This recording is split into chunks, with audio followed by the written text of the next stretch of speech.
And we're live. Do we got audio? Audio's all good? Hello in the chat. I'm back.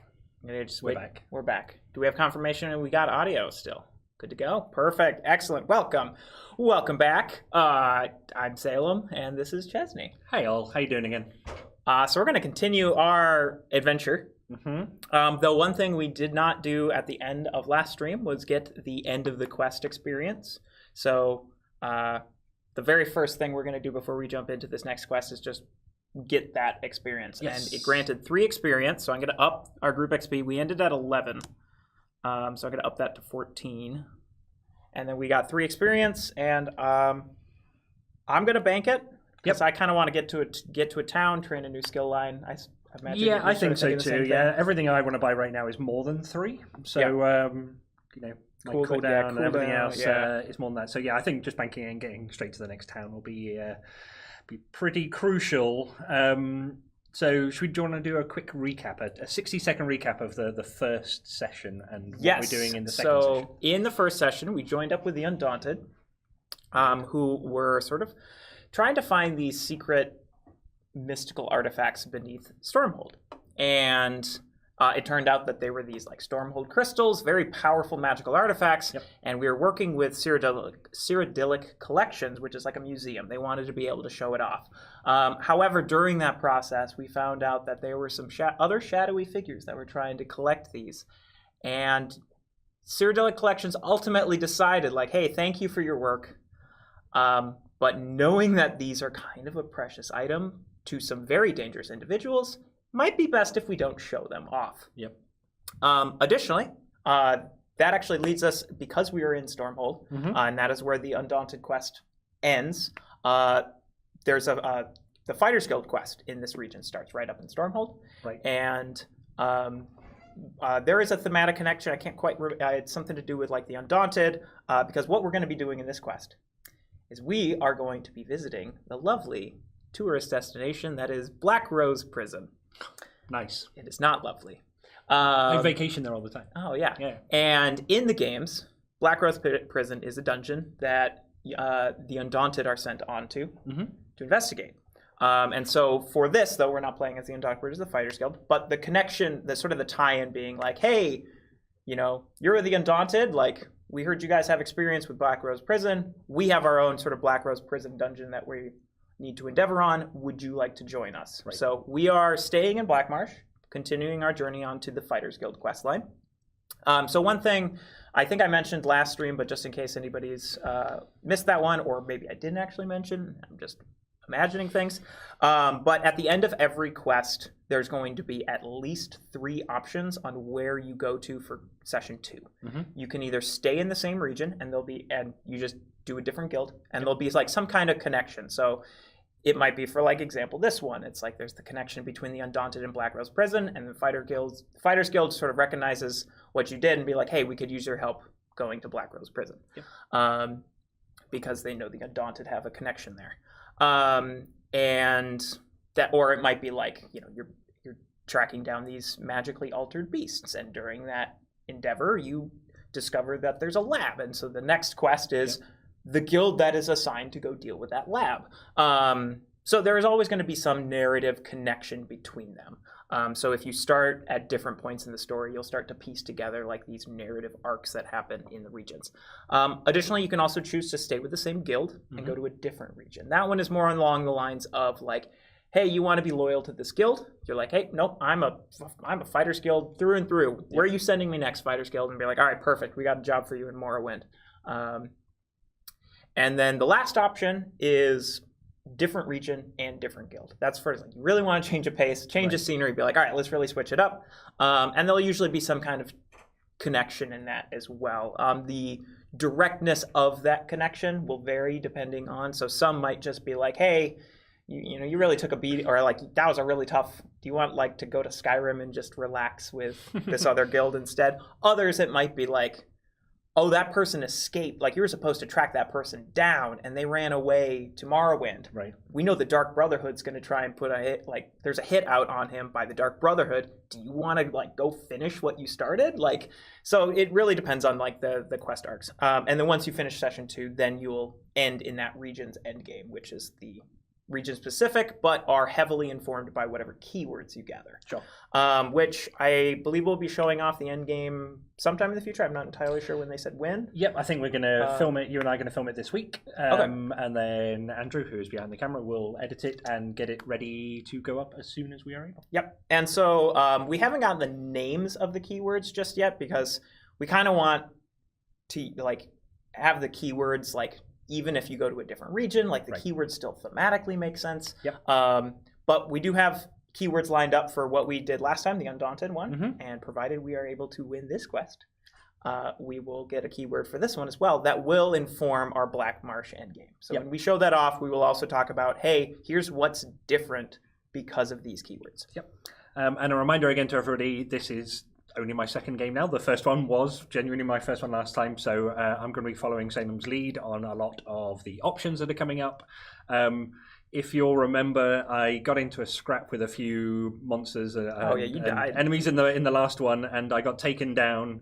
I don't know, I just got overwhelmed with the amount of stuff going on, and I just couldn't get enough hits out there and move enough. So if you remember that. So this time I'll be looking hopefully to get some restoration magic onto my fighting character and try and make sure as a duo we didn't have much healing or any healing between us. I think we discarded an item that could have helped. So that's a really good learning curve to like, yeah, you know what, just like in any of these games, healing is a part of it. So I'm going to try and lean into that. Hopefully we can find some towns that allow me to train that. And you know, I'll be more of a almost like a paladin-esque style running around healer fighter thing. So that's kind of, again, I always like try to sit down to a session and want a narrative for my character, and that's what I'll be pursuing. Less min-maxing from the start. I must have this. I'm just going to try and lean into the character, and hopefully the game will allow me to do that. Yep. So also another thing too. Everything is, so I know we mentioned this last time when we did like the thing. It was all already outdated by the time we were showing it off. That's even more so like what we're showing off this time. We still got a lot of the demo kit components, but we actually printed off a bunch of additional stuff. So like we got new classes that are literally just made of paper. So we wanted to show off new classes. Typically you don't change class in a campaign, but we wanted to show off some of the new classes. So we went ahead and printed off the Dragon Knight and the Acrobat. Yep. Those still have like the requirements printed at the top. Since you'll be able to just choose any class from the get-go, those won't be there. Yep. Additionally, we added a lot more extra baddies to the baddie stuff, but those are all printed stickered chips that I have been during like making sure, trying to get everything ready for this one. I was going through, I made some adjustments, like literally just drawing on the chip, be like, no, you have 6 health now, you know. But I updated those, so none of those should have pen markings yet. Yeah. So I'll be watching how well we do and making mental notes. The balancing is still a big thing you find when you have to play the game 20 or 30 times before you make sweeping changes. So there won't be too much of us adding 1 health here and there, because that isn't how you balance a whole game. Yeah. Understanding the core, Gilly was talking about it in the live stream beforehand about how armor functions in general. Once that is like locked in, then we start looking at all the other bits and pieces. So there's a whole bunch of balancing still to be done. But again, referring back to the first game, there were some creatures that we deliberately avoided in turn 1 of the combat, and we jumped in and I used all of my energies to try and defeat it in one go because I knew how hard it would hit me. In other cases, I tried to take it down and was walloped back in the other one. So I think there'll be a little bit more circumspect choices in combats in this one to make sure that I don't get hammered down straight away. Let's pick and choose our battles, I think. Yeah. So and then lastly too, we have a bunch of extra items, relics, enemies, encounters, stuff like that. Some very much still subject to change, not just from gameplay mechanics, but approvals as well. So I just wanted to put that out there that, you might very well see some encounter that you're like, okay, and then the game comes out and you're like, hey, where's that encounter you showed off that one time? Yep. Anyway. Keep behind the curtain. Let's go. All right. So we are joining up with the Fighters Guild for this time around. And the name of this quest is Black Rose Brigade. Black Rose Prison, laments Hogfin. Any other day, and we might be sent there to root out the criminals that have turned it into their fortress. The Nord pauses, attempting to pick his next words deliberately as an official representative of the Stormhold Fighters Guild. But today, there's an even greater threat locked up in their cells, and they have reason to believe a rescue attempt will be made. While the Blackguards are no ally to the Guild or to any self-respecting resident of Blackmarsh, things will only get worse if those prisoners escape. They have sent an envoy, awaiting your arrival in Alton Coremont. He should be able to fill you in on the details. So, our first order of business. So we're actually going to start up in Stormhold. Yep. There we go. Makes sense. And then our first location is Alton Coremont. Now, we do have to still populate the NPCs. So let's see. Where are the D6s? Here they are. You want to go ahead and give one of those a roll? Sure. I'm going to use the purple one today. I feel lucky. Go purple. 4. 4. All right. So 4 is going to spawn at the furthest ruin. Okay. And give it one more roll. Okay. 6. 6. And that is going to be at the closest structure. Now, oh, no, this one's closer. So those are, like last time, those are sort of these cultists that are roaming Blackmarsh. However, this quest might shake them up just a little bit. Okay. Just a little bit. I'm not going to spoil anything. But, all right. So we are going to begin on day 1. So we have to get to there. However, seems quite close. Did we want to visit the town we're in, Stormhold, because we wanted to get those? Yeah, so if there's a restoration trainer, there is restoration mage trainer. What is a mage trainer called? Is there a specific term that I should know? Scholar. A scholar. That'll do. Answers in the chat. Because I know they go to college. There's like mage colleges and everything. Wow, they've got one up on me then. All right. So day 1, we are going to go ahead and visit Stormhold. Correct. Let's do it. All right. Perfect. So we got ourselves, the shop, the training. We also have connected guilds. You may swap the levels of any one combat and magic skill line you have trained.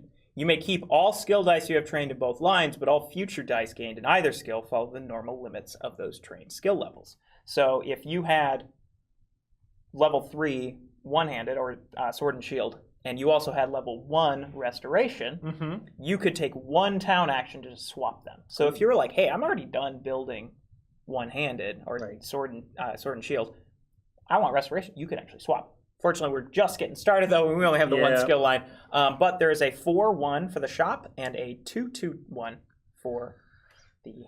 2-2-1, and the blue... The blue is for restoration, so you could actually train up to level 2 restoration if you wanted. And the cost is one town same action. It's the town action, isn't Yep, it? so we both have 2 town actions that we can sort of spend. Do we want to see the shop items first? Might as well. Browse? Might as well. Is that a thing we're allowed to do? We are allowed to browse. Let's put them over here. So we have...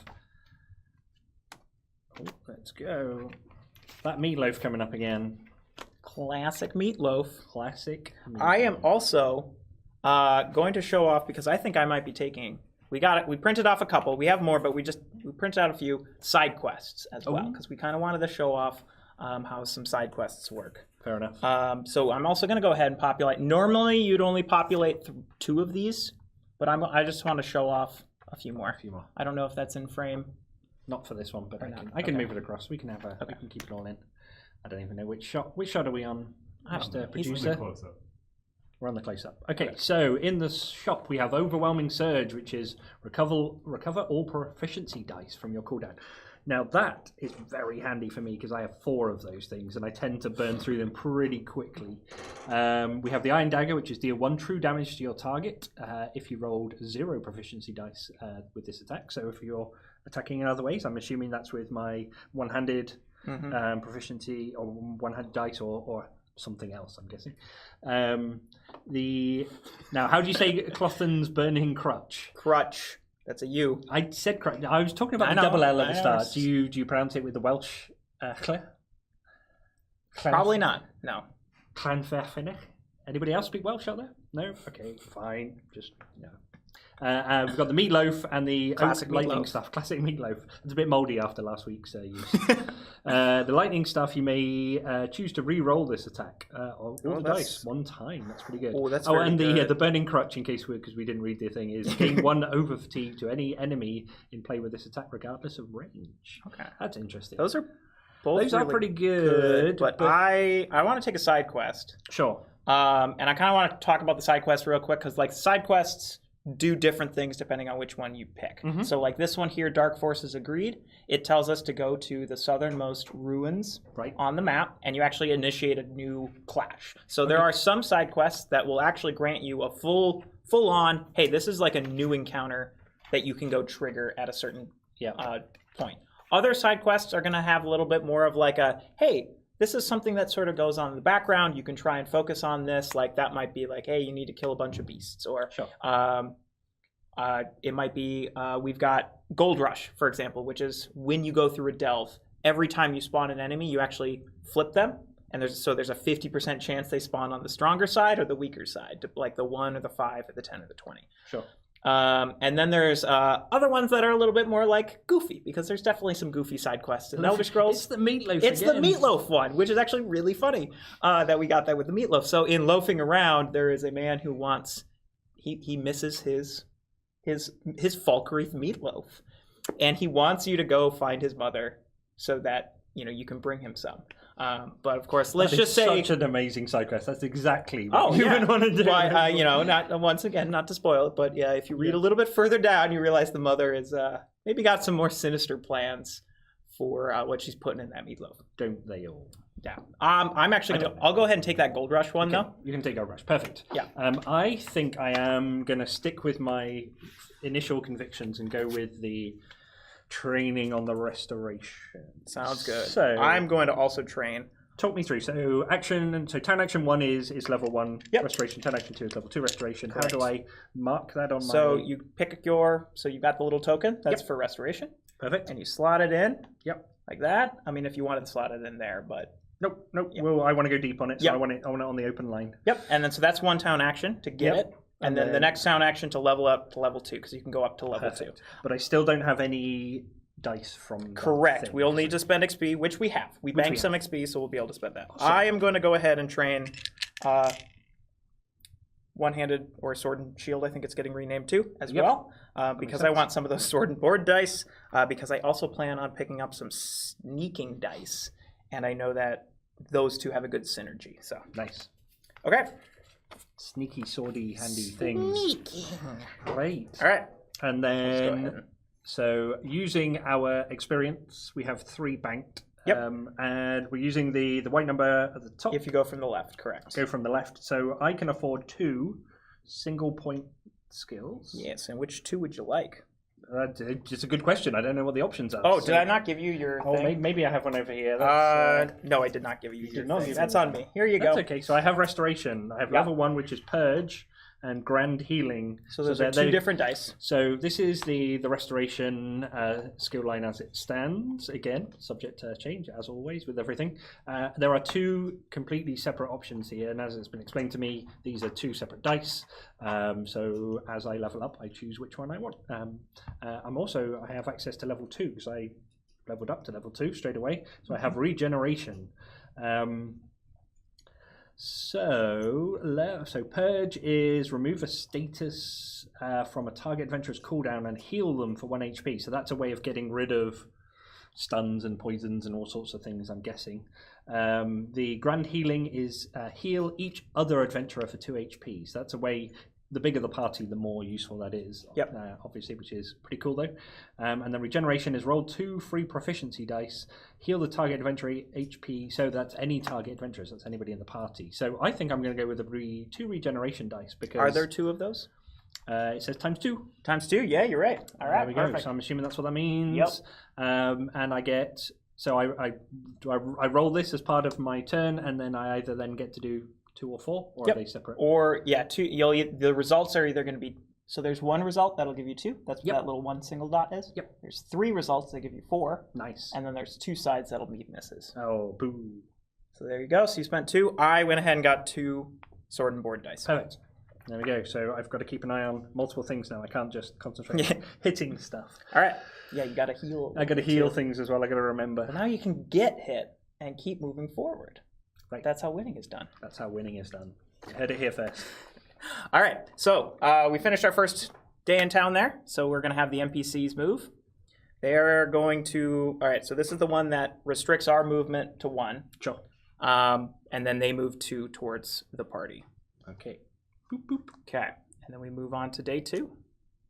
All right, so we got to get to Alton Coremont. Yep. I'm kind of thinking that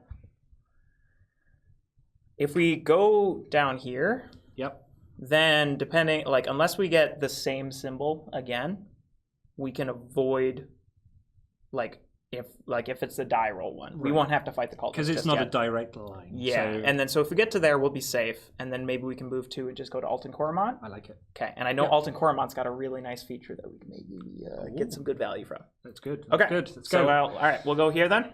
So that's the good use of the hexes against itself. So using the map, knowing that the NPCs will move in direct straight lines and avoiding that. Okay, I like it. All right. Deal or die. Deal, please. I'll have the deal, please. We're out of deals. No cake left. All right. A crew of fortune hunters flags you down from the side of the road. They seem to be well equipped and have no shortage of treasures built up, but yet they seem disheartened. One of the hunters, a forlorn Nord, reveals they have been searching for anyone who would part with some hiss sap, but to no avail. Down on their luck, the traders are interested in making any kind of bargain, but they would pay a pretty penny in particular. Oh my gosh. They would pay a pretty penny in particular should you have any sap to spare. Who wrote this? All right. I think I wrote this one. So we can offer a hiss sap to trade. So if we had a hissed sap or anything with a hissed attribute, there's a number of items in the game that sort of like how it says tool, hammer. There might be some that's like consumable, hissed, or something like that. We saw that last game. Yeah. So if we actually had one of those, we could take the secondary option and get some nice relics. Okay. Or trading is for cowards. We just take what we want and we fight them. I mean, we don't have a hiss. I love how the narrative arc here is that we're like, oh, sorry, we don't have hists. We must. Guess that means you must die. I love it. Yeah, let's do it. We're gonna fight them. Take them on. All right, here we go. Clash time. I believe in myself. Okay, so I'm gonna go ahead and populate the chests and relics because they got loot. They got loot. Also, successfully picking a lock lets you draw 2 cards. Keeping both. Oh, so we get double loot rewards here, which I know we're almost at our capacity, so we might as well like spend what we can. And I'm not going to spend my pet crab. I might get rid of my fork. I guess I'll just eat with my hands. All right. Okay. So the first one is going to be a humanoid. Do we get a humanoid? We did not. Okay. There we go. Giant. A good old trader giant. They have carry a lot of stuff. Yeah, they have mammoths too. They do have mammoths. 4, 5, 6, 7, 8, 9, 10. And a lot of them are from Skyrim, so this could be the Nord they're talking about. How much health? 10 health. What's our... Yeah, I should calculate our group XP. So it's 14 is our XP times 2, so 28 is our enemy pool. So we got a 20, then we're going to have a 5, and then 3 ones. That sounds daunting, to say the least. We got ourselves a Khajiit Marauder. He did have wares, but we did not have coin. I'm already regretting our decisions about this conflict.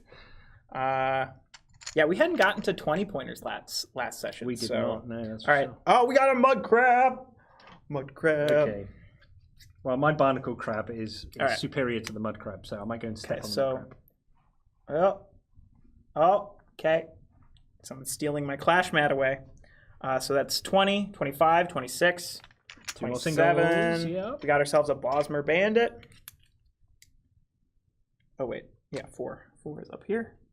And the last one is a wolf. Yep. Got there. Okay.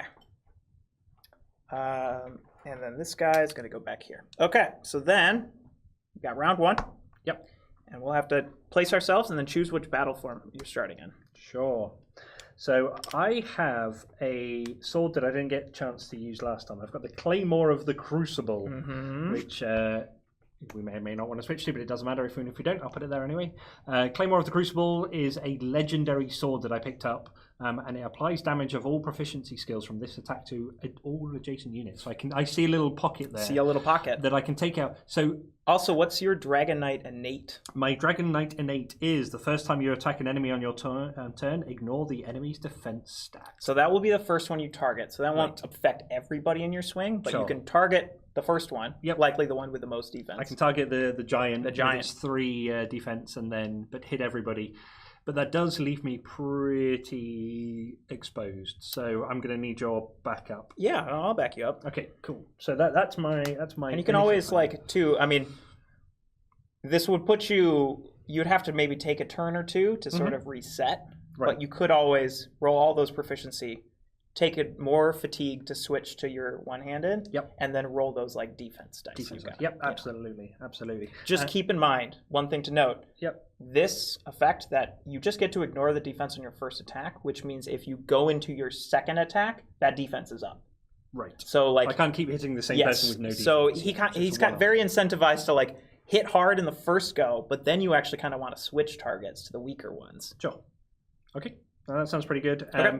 And remind me again, how many dice would I be allowed to roll? If you're rolling, depending on the die you're rolling, it's going to be based on the type. So if it's green, which is this, and also these are green. There is a skill sheet, but that's just pretty much to tell you that it's stamina. So that's all stamina based. Yep. Magic, which has the blue on the sheets, is going to be magic based. Okay. So you can roll up to 4. Up to 4. My stamina is 4, so I can roll 4 dice, which is my proficiency. Perfect. Correct. All right.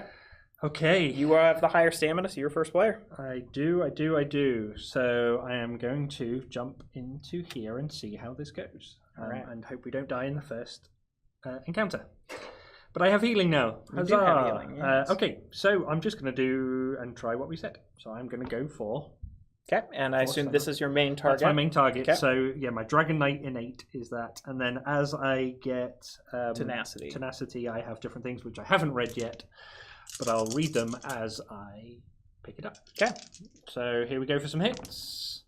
I've got 1, 2, 3, 4, 5. 5. Oh, that's half. Nice. 2, 3, 4, 5. For those of you that can't see on the overlay, the giant has 10 health. Is the 4 attacks and 3 armor. Yep. So he is an absolute giant brute. But getting that. So that's where really these class abilities, I can't do it. I've got a pretty cool innate that all focuses on movement, and every time I kill, I get to sort of do a bunch of free movement. But this is why the classes are very, very. So that would have been just 2 damage if I'd not used my innate because of the armor on that one. So though there are other ways to bypass armor, like items and whatnot. But then this guy, you would deal. So it's got the 2. You hit 5, right? I had 5, yep. So you actually do manage to break through and kill him, though. Nice. And then this mud crab's got that lovely old skill, stalwart. Mud crabs are hard to kill. I know. You just squash it into the mud. Okay, so you need help, though. Well, actually, are you gonna finish your turn, or did you want to? So I can't. There's nothing to heal myself with this at this point. I don't have the tenacity to do anything extra. So changing forms and doing anything extra seems a bit of a waste of a turn. So I think I'm done on that. All right. Just hopefully that guy won't kill you. If I don't kill him. All right. Okay, so then I'll go. And I'm in magic form. Oh, I can't get adjacent. Wait, 1, 2, 3, 4. I can't get adjacent to him. Because I can maybe use my Scamp Crusher to ignore his defense. But I can take a hit. It's fine. All right. Let's hope so. Which case, I'll go here still. Yep. All right. Okay, I'll target the giant. Maybe I can get a good status die on him if I don't kill him. Slow him down a bit at least. All right, so I dealt 4 damage, so I only hit him for 1. Oh, but it's not going to help that one. Okay, so I can stun up to 2 1 to 5 enemies. I do get a tenacity. Right. So the crab has 1 attack. In fact, I think the wolf and the bottom bandit. Maybe that's got enfeeble 1. What does that do? Enfeeble 1, he's going to add a fatigue after he attacks. Okay. So maybe that one might be good to stun to stop us from. Well, the stun just stops him from. Well, because will he move? He will move. Yeah, so that'll stop him from rolling because he sort of wants to move away. Sure. If he can still hit us, so I will go ahead and stun him. Which means stun will likely get renamed because currently they can't roll dice the same turn they move, or vice versa. Sure. Originally, it was a straight up like turn skip, but okay. There's yeah.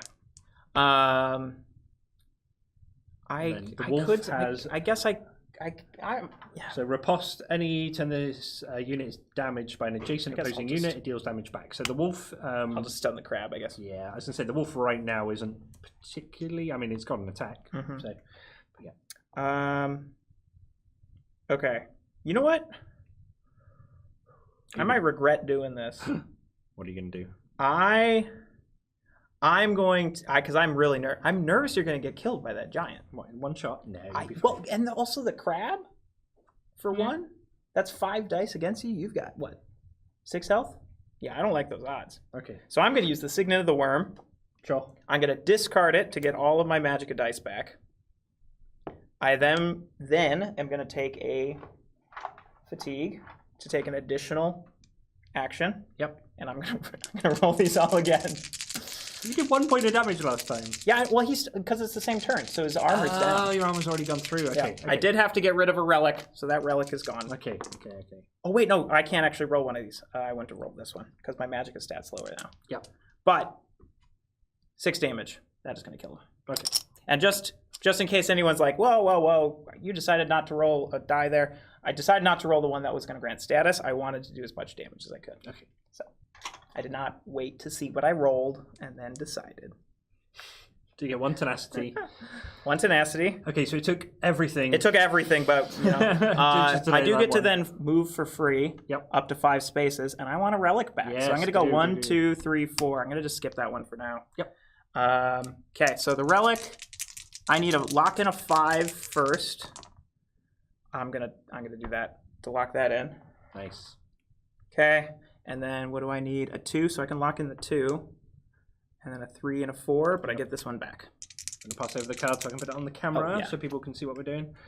So again, for a relic, so I need a 3 and a 4. 2, 3, 4. There's my 4 for another fatigue. And a 4? No, 3. 3.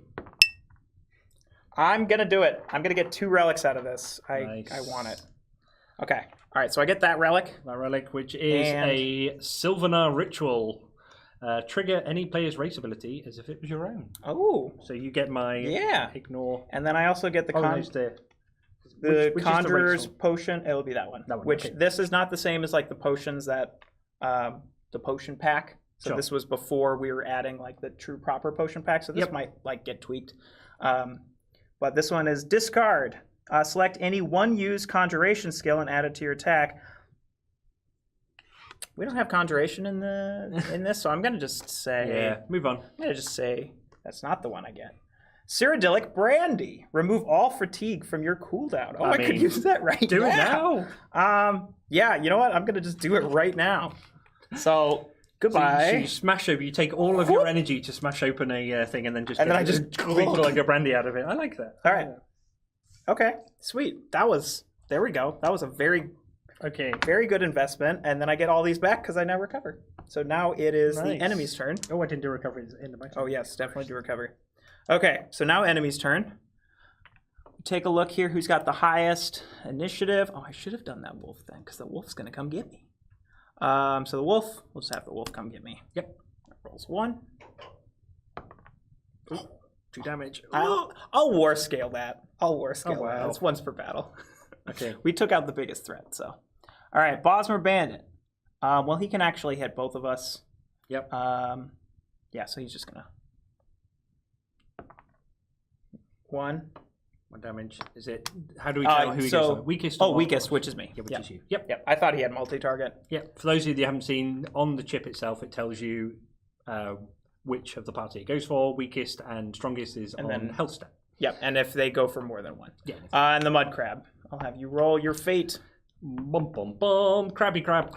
Okay. Snipping at my toes. All right. So what I'm getting from this is that we didn't make the giant hard enough. Wow. Okay. Round 2. Okay. These clear. Right. I am going to go and jump on that chest. Okay. just there. Boom, boom. Here's what you need. That's what I need, and I can do that whilst holding the bandit off, I'm guessing.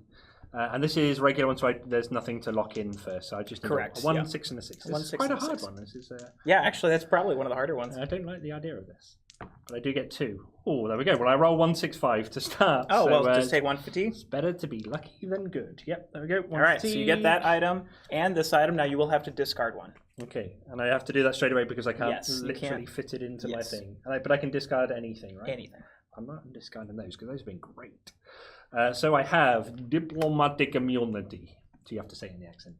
You probably don't. It's required. Yeah, I think that movie is before your time. But there we go. Again, answers in the chat if you know what that movie is.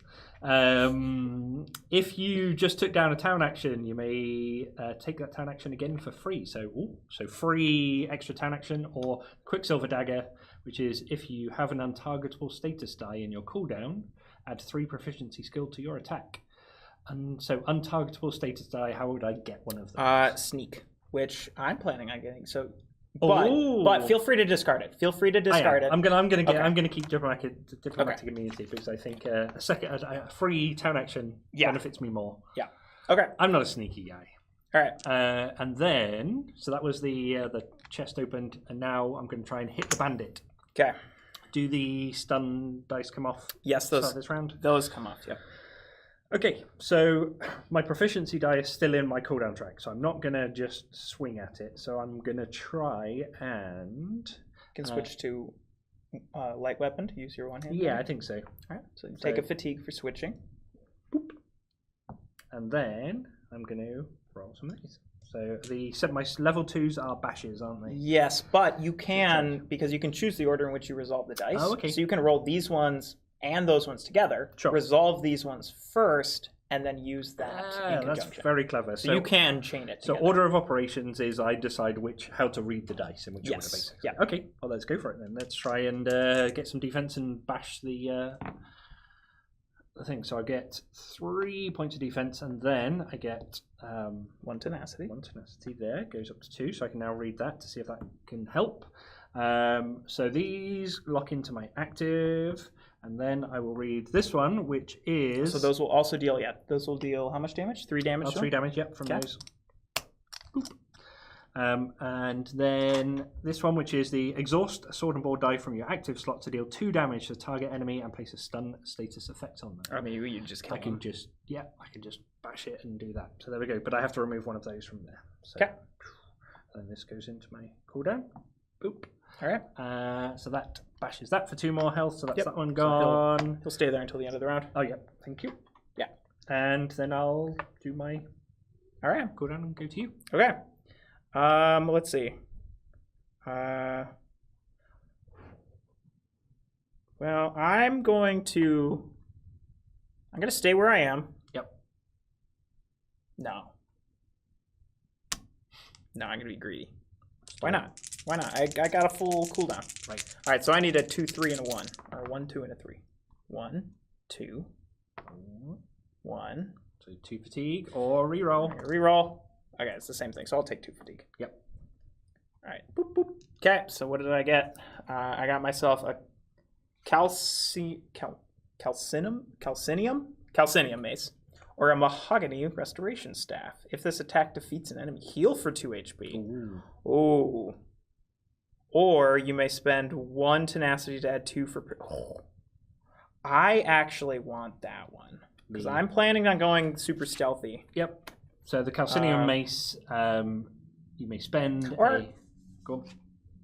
Or are you going to get rid of something else and keep them both? I'm going to get rid of my fork. I'm going to get rid of my fork and keep both of them. He's going to eat with his fingers. Thank you for that. So this one allows you to spend tenacity for 2 free attack dice, basically. Yes, when I attack in this combat form, which I'm planning on doing. All right, I like it. So, all right. Well, I'm in Magicka, so that was here. 1, 2. I'm gonna move there, so I don't get riposted if I don't kill this wolf. Yep. But I am thinking I probably will. Let's see. Oh no, I can't roll that one because I'm restricted to 3. I don't kill it yet. So it takes 2 damage. Yep. I gain 4. I'm at max tenacity, so. And then I take 2 light fatigue because of what those symbols are. Gain 2 tenacity, but then gain a light fatigue. Okay. And then I will. We got to start chipping away at this mud crab. So I'm gonna spend 2 more to. I'm gonna switch. To light weapon and attack again. Okay. And then no, I don't need to spend tenacity. 2 damage, which that's enough to break through its armor to deal the 1 for stalwart. Yep. And I gain another tenacity, but I'm at full. So. Okay. Then I recover some. All right, now they're gonna go. They are. So first one's gonna be the wolf. We are both the same distance apart, so it's gonna go for the weaker one. So that's gonna be me. Yep. Wow. Miss. All right, mud crab, can you do better? Yeah. 1 point of damage. Okay.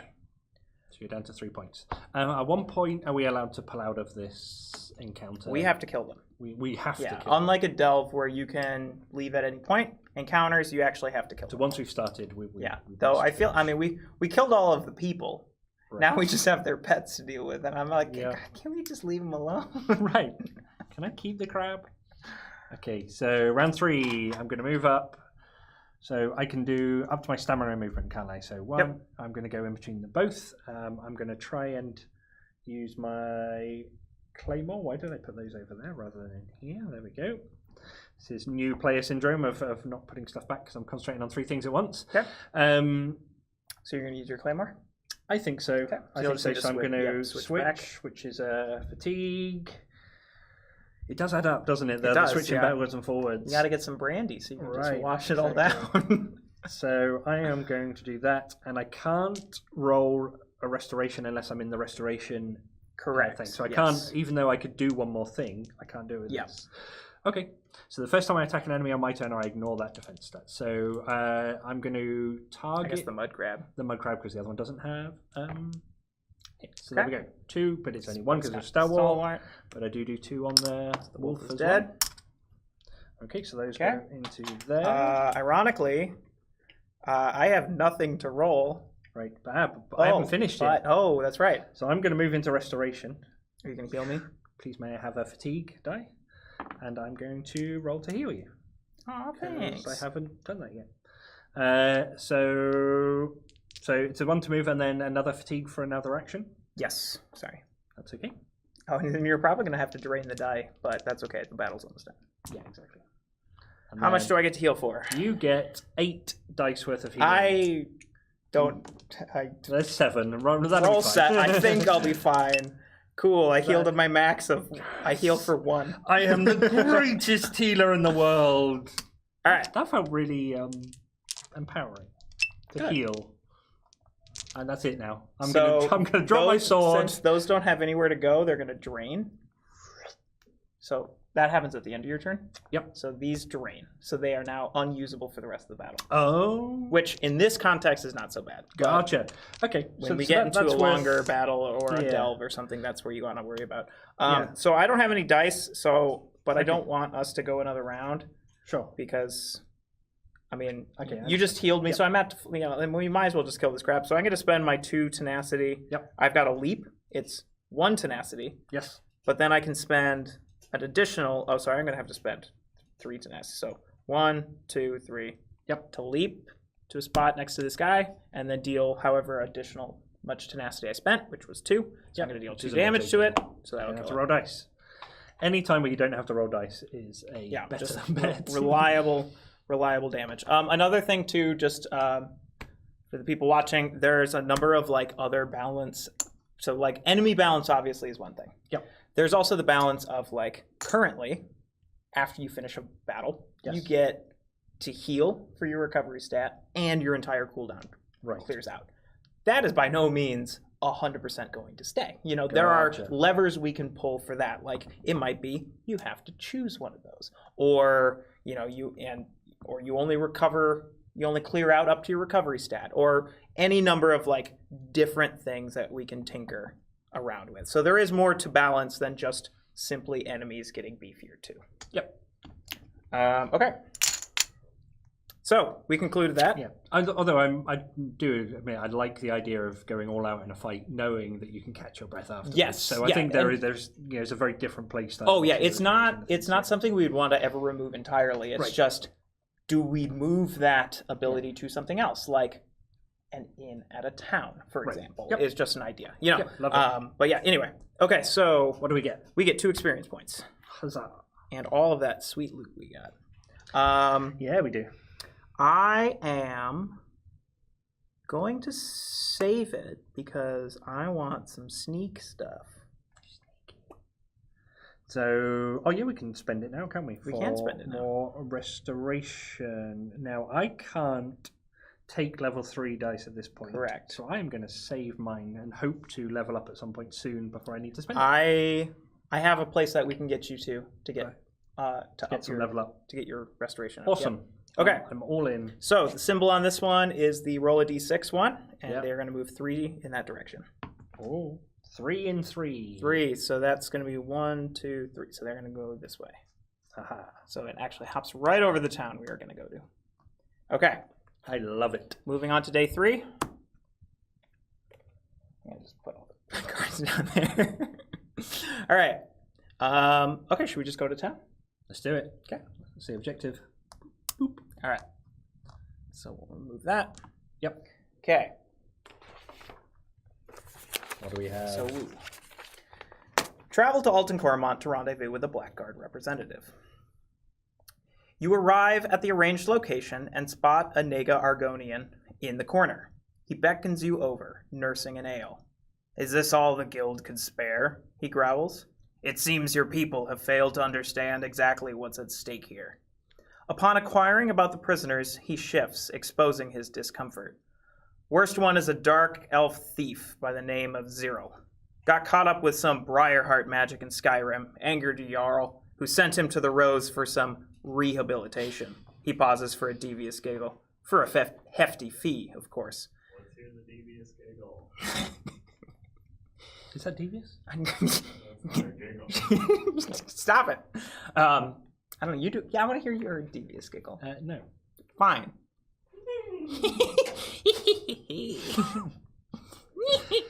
Yeah, is a devious giggle just a cackle? Yeah, I guess so. I think it is. Problem is, he seemed to have gotten the attention of someone else. He gestures over to a trunk, no doubt filled with treasures. "Not for you," he snaps, reading your intentions. "You'll need to rally some additional personnel to help out with this. Go to Corona Kanu, or Rock Grove, as you might call it. There's some allies of the Blackguard there who will help out, if paid." After the contact leaves, you take a look at the chest, which seems to call to you with an almost seductive air. Surely taking a treasure for yourself wouldn't cause too much of a stir. So, we have been given a trunk of treasures for the purposes of recruiting more individuals to help us with this sort of prison break attempt, like to stop the prison break. But now hear me out. We can choose to take some of that treasure for ourselves. So each party member may choose. Take some of the treasure for yourself. Draw 1 item and 1 relic. Set the item aside. It is not in your inventory, cannot be used. The more treasure you take, it's essentially a way of tracking. Sure. Like, how many of these treasures do we take? The more treasure you take, the weaker the cell swords you will have for the last step, or we can refuse. I mean, I've been playing an upright, honourable kind of hitty paladin kind of character, so I'm not going to take any more treasure. Yeah, is it a joint decision, or can we? No, we can choose individually, but it's going to affect the party because it'll weaken our guys. And sure. I'm going to take 1 treasure. I'm going to take 1. Such a sneak. The encasement of anguish. When over fatigue would be placed in your cooldown, you may choose to take 2 damage to discard it instead. Ooh. That's right. I'm going to just get rid of this ritual. Do you not have to keep that to one side? Did it say it doesn't add to your? I'll just take one of these. Okay. To mark. I see. So it's just so the actual relic does. The relic you get. The item is just, hey, this is just a track, so that when we get to that later step, we can be like, how many of these face down relics or items do we have? Nice. Okay. So now, what do we do? NPC markers will now move an additional space and will always move towards the party. Front row. If it reaches the party, proceed to step 3 instead of the normal clash. When you reach Black Rose Prison, proceed to step 5. So essentially, these cultists are not actually what they say they are. They are essentially trying to intercept us. Okay. Because they know what we've got. Yes, so now we are going to mark where the prison is. Yep. However, so we can choose just to go right to the prison. Yep. However, if we want to actually recruit these people, they're in Rock Grove. Okay. So we've got optional side objective in Rock Grove. Yep. Main objective in Black Rose. Okay. Okay. I believe the rest is, if you clash with the NPCs while carrying the trunk. Yep. Okay. All right. So now we're in. And I think there were some great suggestions from chat last time about using different coloured beads and things on the map for clarity, and I think it's helping us already. Yeah, we've got this one is our secondary objective. This one is our main objective. These are still the NPCs. Yep. Okay. So now we get to visit Alton Coremont. Oh, nice. So Alton Coremont does, it's got some trainers as normal. It does. But it's also got set sail. If you select this option at the end of the day, move the party to Fort Redmayne, Stone Wastes, or Lilmoth. You must spend your next day in that location. Fort Redmayne has a trainer up to level 4 for magic. Let's do it. Okay. So that's going to be a group action, but we do still have one more group action we can take. Sure. Well, the training doesn't help me in any way, so I can't even take. I was going to take Shadow here, but so I guess let's have a look at some shop items. Let's peruse their wares. It's 3 and 3. I literally just discarded that thing that was going to let me replicate a different race's ability. Yeah. Because I kind of wanted to get 3 tenacity, but I just got rid of that item. Okay. What a fool I was. I was too greedy. Fool of took. Sorry, wrong item. I can't up that. Okay, so in the shop we have the Hickory Ice Staff. Tastes quite nice. Exhaust 2 proficiency skills from your mat to add a status die to your roll. You may place the resulting status of either on your target or yourself. Oh, interesting. You, Inferno Staff, drain any non-magic skill to ignore target's defense stat for the turn. That's pretty good. Moonlight Heart. When you would gain fatigue, you may instead place 1 damage on this card. Then if there's at least 4 damage on the card, discard it. That's a great way of... it's a pet stag. It absorbs all your tiredness and all your fighting fatigue. That's really sweet. Bow of the Deadlands. It's a legendary bow. If this is your first attack of the turn, double your range for this attack. Ooh. So what is range based on? So if you're using a bow, it's going to be stamina. Yep. If you're using magic, it's going to be your magic stat. Okay. So it would be double stamina. So I could shoot things from 8 squares away if I'm using. Keep in mind, if we're in a dungeon or a delve, there is sort of that kind of soft line of sight, which is like you can't shoot through. Right. Tile. Yep. You have to either be in the same tile or in a connecting tile. So one adjacent tile, basically. That's it. Okay. And then summoning spell, which is a conjuration spell, and you discard it to spend 1 saved XP. Search the item or relic deck for any card. Oh my gosh! I wish I knew what was in it. I haven't read it, so it's like. It's fine. And we could just sit here where you read every item in the whole deck. Yeah, come back in an hour. No. Trader's Signet, which is instead of one of your town actions, you may remove up to 4 light fatigue from your cooldown. Oh. That's very good. So that basically, starts you in a good place for the next battle. Yeah. Shame I can't do that and then immediately use it because we got to spend this other one to set sail. Exactly. Oh, you've got your documents, don't you? I do have the diplomatic immunity. Not saying you might not want to use it here. No, I think I am going to take the bow though. I like the idea of having some kind of ranged attack. Because at the moment, are you going to get rid of the crab? It's only got 1 use left. I suppose. It's so sad. Okay, goodbye, sorry, crab. I'm going to set it free. I don't want to take it into the mountains. It's a crab. We're not in the mountains. We're in the... No, but we're going up to Fort Redmayne. Fort Redmayne. Yeah, or this inland, is sorry, not the mountains. This is the perfect place to let it go. Because there's like a harbor in Alton Coremont. Yep. So just like letting it into the waters. There we go. Okay. Enough of my sadness. All right. I guess I'll train my level 2. I'll train this to absolutely level 2. And then we both use our second action for this. Yep. So we whoop, which is good because those guys were going to be right on us. Right, I know. I was looking at that. It's like, I mean, we could try and outpace them, but well, because they're going to move right now because it's the end of the day, and they're going to always move towards the party. Yep. And they take an additional movement, which means even if we get the card that they only move 1, it's going to move 2. Right. So we were 100% guaranteed unless we sail on out of there. Okay, done. All right. So let's get out of here. Okay. So this one here. Oh, it's not that one though. It is the roll a d6, but because they always move towards us, don't need to roll. Don't need to roll, and that moves 3, so they're actually going to move 4. 3, 4. 1, 2, 3, 4, and they're still subject to all of the modifiers. So, like if they're close to a ruins, they'll get an effect. If they're close to a structure, they'll get an effect. Yep. Okay. All right. Now, the one requirement though of the set sail is we do have to spend our next day in the town we sail to. So that was day 4. That was day 4. So this will be day 5. Day 5, but that's good because I think we wanted to because there is a very special. It's good. It's a nice little chunk of the game setting ourselves up. Yeah, we're setting ourselves up because we've got a dungeon at the end of this, and dungeons are big. Dingy dungeon. Fort Redmayne. Here we go. So we've got, what's that? Dagon's Shadow. As a party, you may decide to advance all NPC tokens 4 spaces, towards their target. Then you may take an additional town action. I don't really think that's the case. I would like that. Unless you want to... So they would be honest, right? They would definitely hit us. 1, 2, 3, 4, 5. No. 1, 2, 3, 4, 5. No, we could skirt around. Okay. We'll maybe make it one day before the next one. Before they get us, yeah. But we can make it one day. Okay. Well, let's see what we get out of this. Okay, let's do it. 1, 2, 3, 4, 5. Right. Oh, no, 4. 4, sorry. Sure. 1, 2, 3, 4.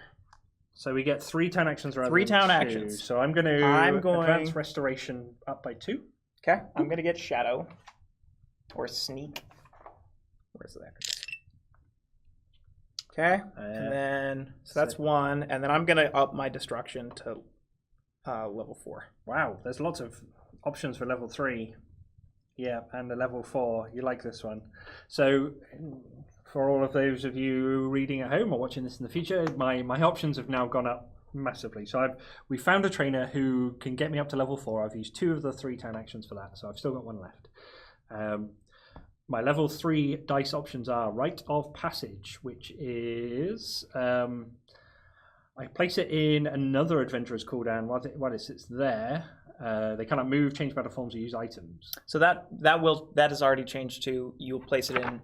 You can place it in your own or another adventure's. Sure. So like if you're playing solo, you can still use it to kind of like, I'm thinking of like the having a fairy in a bottle in Zelda. You know, like when you have it, when you would die, it stops you from dying. Okay, that's pretty cool. I could have done with that last game. Blessing of Protection, which is, again, I can heal them and put them on other characters to heal them, which is pretty cool. Dark Exchange, that sounds nasty. So I can heal adventurers on some rolls, reduce your HP to 1, and heal an ally of your choice to their max HP. That's also very dangerous. But I can do that in any operational order, therefore I can get myself to 1 and heal myself with other dice if I'm being clever. And then level 4... is Reanimate. When an adventurer would be defeated, immediately drain this die and set that adventurer's HP to 5. So that's drained straight out of my mat. That's So you'd still roll it. Sure. But then drain you can't use it for the rest of the fight. Sure. However, you, the Dragon Knight, do have an ability that you can use to actually recover drained dice. Ooh, okay. Cool. Comes at a pretty big cost, but. Over fatigue. And I'm right in thinking I can only, because my magicka stat is 2, I can only ever roll 2 restoration dice at the same time. Yes, correct. I'm getting it. It's coming together pretty quick. I should have saved the fork and given you the fork. Yeah. I would have given you a bonus. That's fine. I will take a Reanimate skill, and that's costing me 2 because it's on the 3rd row. And I'm going to take Basic Sneak and Conceal Weapon. Basic Sneak. I like it. Actually, do I want Conceal Weapon or do I just... No, I do want it. Yep. I do want it. Okay. So that's... Please may I have my die? Oh, right. Or is it a token or a die, or is it an actual thing? What? That thing. Yeah, it's a is die. Okay. You have to roll it. Oh, you And have there's- to roll it. Yeah, and there's misses on it. Oh no. Yeah. I thought it was automatic. No, I'm no, not no, that no, good no. straight away. You Okay. gotta be you gotta plan ahead about it. Oh my gosh. All right. So I spent 2 to get these 2. Yep. I think I'm gonna spend 1 more to just get an extra health. Okay. I do not have room for health. You do not. Um, You made your bed when we started. I did. Now you have to I'm lie in it. lying in it right now. All right. Oh, jeez. Oh, you know what I forgot? Bus. The NPCs move after this. Yes, that's what I said. They get Oh us. Yeah. no, we're screwed. That's right. We'll fight in the end. Both of them. Okay. All right. So they're gonna move 3. So yep, they're gonna both move on top of us. Yep. Oh, curses! It's the consequences of my own actions. Hoisted by your own petard. There we go. I just wanted that. I wanted. That's all right. We can. I'll resurrect you when we die. All right. So this is going to double our enemy pool, by the way, because they're both attacking us. Fortunately, good news is Yes. they're too far away from any of the other landmarks, so get nothing the else is bases. going to get modified. Okay. Okay. We can do this. All right. They were going to get us at some point. They were. Quick question. Yes. Had they not moved, would you be able to move through them? Or would you have to move around? You have to move around them. And then also, in combat, are enemies able to walk over chests Yes. and stop on them? I mean, they won't do anything to the chests, but they can walk through them, stay on them. If they're on them, you can't get them. But they're not going to, like, destroy them or anything like that. For now. They mark them. Okay. So, here's our battle setup. Oh, I should probably read the... where's the flavor text? If you clash with the NPC chips while carrying the trunk, which we are, because we haven't lost it yet, we are probably going to lose it here. As you make your way through the hazardous marshes, you cannot escape the feeling that you're being followed. In a flash, a swarm of figures burst through the flora, their movements too well coordinated to be simple bandits. While their attentions seem fixated on the chest, you can see from the band's keen assessing glances that they're more interested in sizing you up than executing a common smash and grab. Perhaps this raid is more about depriving you of your hiring power than it is about padding their coffers. Place an unused chip on the star location. What about this one? Yeah, that one's perfect. Okay. Okay, and then there's still some loot here. Oh, You know. good. Top 2. And then those are relics. Oh, those are relics. I like it. Here we go. Put them over here. How is that for framing? Okay, what's our enemy pool? 28 times 2. 56. 56.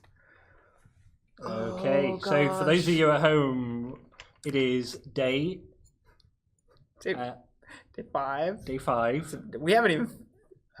So how do we? Oh, get, check. Yeah, we haven't even finished day 5 yet. No, We're we still haven't. in town. We They haven't. came into town. so how do we get the points again? Remind Okay, me. so it's. So we got a 20, 20, 10. Yep. So that's 50. how do we get to? Oh, right. 28? So group XP counter. Yep.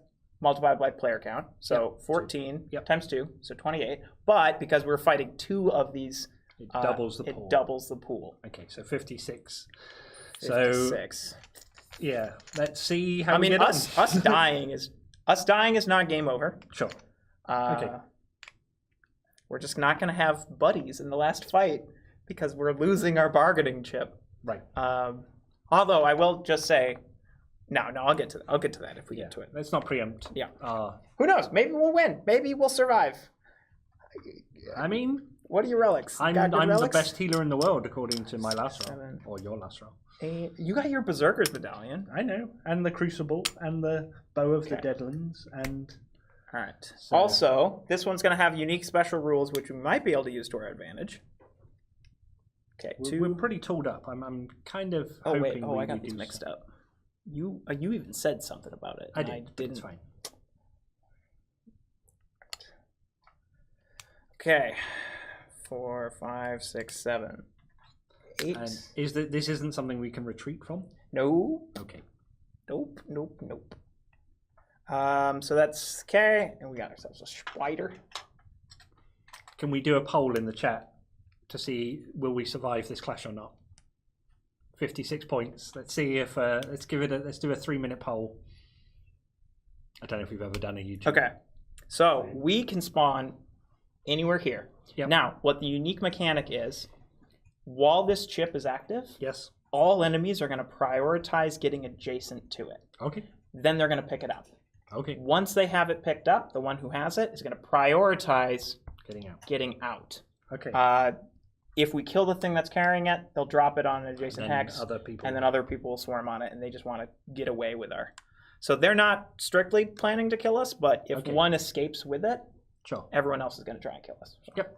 And if one of them picks it up, the rest of them prioritize killing us. Killing us, yeah. Okay. Okay. Just so we can't Just so we're clear. Yeah. All right, so we have to spawn anywhere here. Okay. And so nobody can actually occupy that spot. Sure. Why are you laughing? Oh, I believe it. Come on, people, we got this. Okay, so I'm going to jump in between two of them. So I want to start over here somewhere. okay. And I'm going to try and clay more people, and then not clay more people, but clay more people. Okay. In which case, I think I'll just. Okay, my range is going to be 3, so this puts me in range of all the biggest threats. Right. For my magic, which I'll switch to. Yep, and I think I'm going to start with two-handed. All right. There we go. Just heads up. Yes. The native skill for this region, which Yes. a lot of them have native. Yes, they do. Is target takes true damage equal to their current tenacity. So spend that tenacity. Oh yeah. Okay, Okay. so All right, I haven't you're actually first. read my tenacity yet. So my Dragon Knight innate is obviously ignore armor on the first hit, and then my tenacity, I've got the Dragon Knight standard. In turn order, each other adventurer you may roll 2 free proficiency skills targeting an enemy within their range, so that's kind of a good way for you to get out.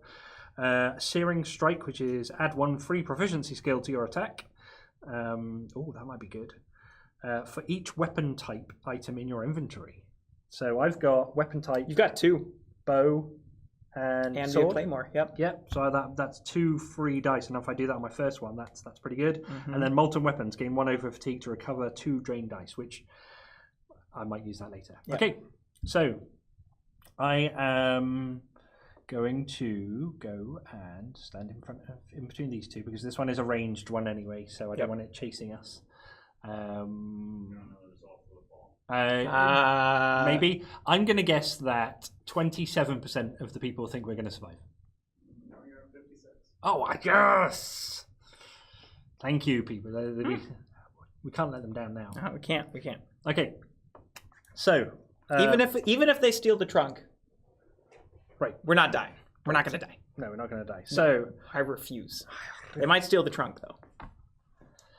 so I am going to target the Frost Atronach. Atronach. That's a great name. I like that. And the Khajiit will kind of just take it like that. So I've got that. So this Khajiit, though, just heads up, does have a skill called Divert, which is different if you take a look at that because it's changed. Divert now, which will likely getting a name change as well. They cannot lose their last HP unless they were already at 1 HP before the attack. So essentially, you could hit one with 1,000 damage. And it'll just be like, ugh! But then you could hit it up and just like blow on it and it go like, ah. I mean, I wouldn't. I'd still use my sword. Yeah. Or an axe. Okay, so I've got that. Please may I have 2 free proficiency die. Boop. So I've got 6. Is there anything else I can't take anymore? Because that's my max stamina. That's my tenacity use, so I don't get true damaged. Right. Wreck this guy. Let's see if we can smack this thing upside the head. That's a pretty good start. So 2, 4, 5, 6, 7, 8 points of damage. That kills it. Oh my god, what a roll. And then this guy goes down to 1. I rolled no misses. You don't, no which misses means, and 2 twos. No misses also means I get no tenacity, so I don't take the true damage at all, because that could have That's been good, especially because you don't even have a 1, so you can't even, if you got 1 tenacity, you have nothing to spend it on. Exactly. Okay, So, that's the best we can hope for. Oh my gosh. All right, good start. Huzzah. Okay, I feel proud. So for me... So you can keep going. So the question is, do I want to keep going? Do I want to like shield bash this for its last point of damage? It's got 1 attack. Do I want to... If I moved again, that's another action? No, you only get 1 movement. Oh, so it's one. So you've already spent your movement. Yep, perfect. So I could switch to bow and shoot something else. You don't have any dice to shoot with, though. Oh my gosh, I get so many fewer. You spent it all on that first go. That one game. I mean, you could switch to healing and like try and prime that regeneration thing. Sure. On somebody you think is going to die. Keep in mind, I've got war scales. Yes. I'm hoping to deal some hefty damage to this guy. Yeah. Okay, I'm going to take the first hit now and not worry. Not worry. Okay. Okay. My turn then? Let's do that. I mean, I've got my Berserker medallion next time, so as long as I survive the first hit, I can always take a double turn, which is pretty cool. Okay. I'm going to go here. And then I can get some proficiency die back and hit people as well next time. So yeah, that's my thought. Okay, so I'm going to roll...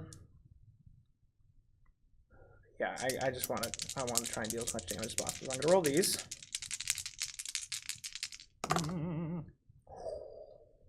Okay. 4, 5, 6, 7, 8 damage, but it's got 3 defense. Right. I'm going to use my Scamp Crusher to take a light fatigue to reduce its defense by 2. So it's got 1 defense. So I deal 8 damage with 1, so 7. So I just need to hit it for 1 more, which I can do. I'm going to spend my 2 tenacity to leap and kill it, dealing 1, because I spent 1 to leap, 1 to deal the 1 damage. Yep. Then, oh my god, here we go. You ready? Okay, then I'm going to use my innate to move up 5 spaces for free to here. Yep. Oh wait, no, hold on. Actually, wait. I'm not going to do that because I think we can kill it in one go. No, I think the 2 of us might be able to burst that guy down, or maybe not. But regardless, I'm actually going to go block this guy because if this guy picks up the trunk, and he's going to move first. If he's not stalwart. Yeah. Although he can get there no matter what. Oh, geez, hold on. No, I'm gonna stick with this. Okay.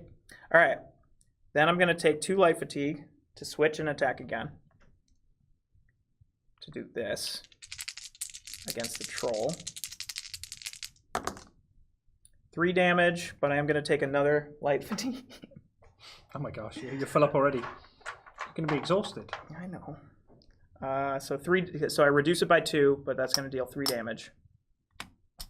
Like that. Yep. Then I get these defense. I wanted the defense. Gotcha. Because my war scales will help, but that's only 1 hit. Right. Okay, but I don't think we're gonna die. We might still lose that trunk. We're gonna have to shield wall the spider. Okay. All right. Your turn. Okay. Or no, their turn. Yeah, their turn. It's not that easy. Okay, so. Well, these guys are both 3. Since we took out the big dudes. Yep. These guys are both 3. So we can choose the order in which they go. If we have that guy go first, he'll pick it up. Okay. And he's easier to kill than that guy.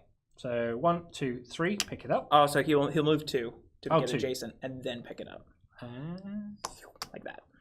Oh, so you're next to adjacent. You don't. Yeah. Yep. You don't get on it. Okay. And then he's going to attack the weakest, which is me. Yes, it is. For 1. He's also going to steal. Do you mind rolling that d6? I do not. I rolled a 4. Okay, so I'm good. He's going to deal 1 damage. So you take a damage, but that takes off your... And he does not steal from me, so... Okay, cool. All right. Now this guy. And steal is... What do you need? If you get... It's more than your HP. So it should be equal or higher. Okay. Is what it's been updated to. They'll steal something from you. So the weaker you are, the less defense you've got against people stealing stuff. You're like, I'm so tired and unhealthy. And then they're like, I'm just going to yoink. All right. Troll. He'll just stay there because he's already next to me. Yep. And he no longer wants to go. You want to do this? I have no tenacity, so no native. Oh! So two misses and one point of damage. There we go. That goes on your... You got away with that one. I got away. I have nothing I can do on my turn. And this next is why turn, you played but- 20 games before you changed stats, because I rolled all hits and you just rolled all misses for the enemy. So it's like, Let me just get out a pen here. And... I think our percentage of surviving just went up a little bit. Round 2. I mean, that roll you got on that guy is what, like... Right. Yeah. Yeah. All hits, including a crit, is pretty 2 good. crits. You got 2 crits. You got exactly 8, right? So I'm going to, first of all, change to one-handed, because I have to use these things, or I can change to the bow.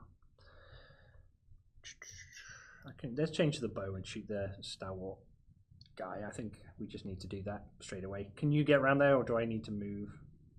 You can get here. Oh no, I'm in the way of the bandit anyway. Which it would try and move 2, correct? Mm-hmm.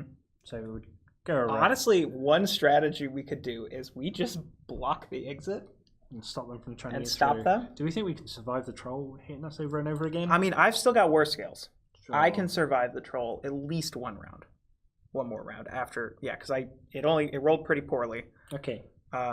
Let's try it. I like the idea of being slightly less in your face if we don't have to, because we have to take this down. And you can still over like multiple turns. Yeah, so you can still like.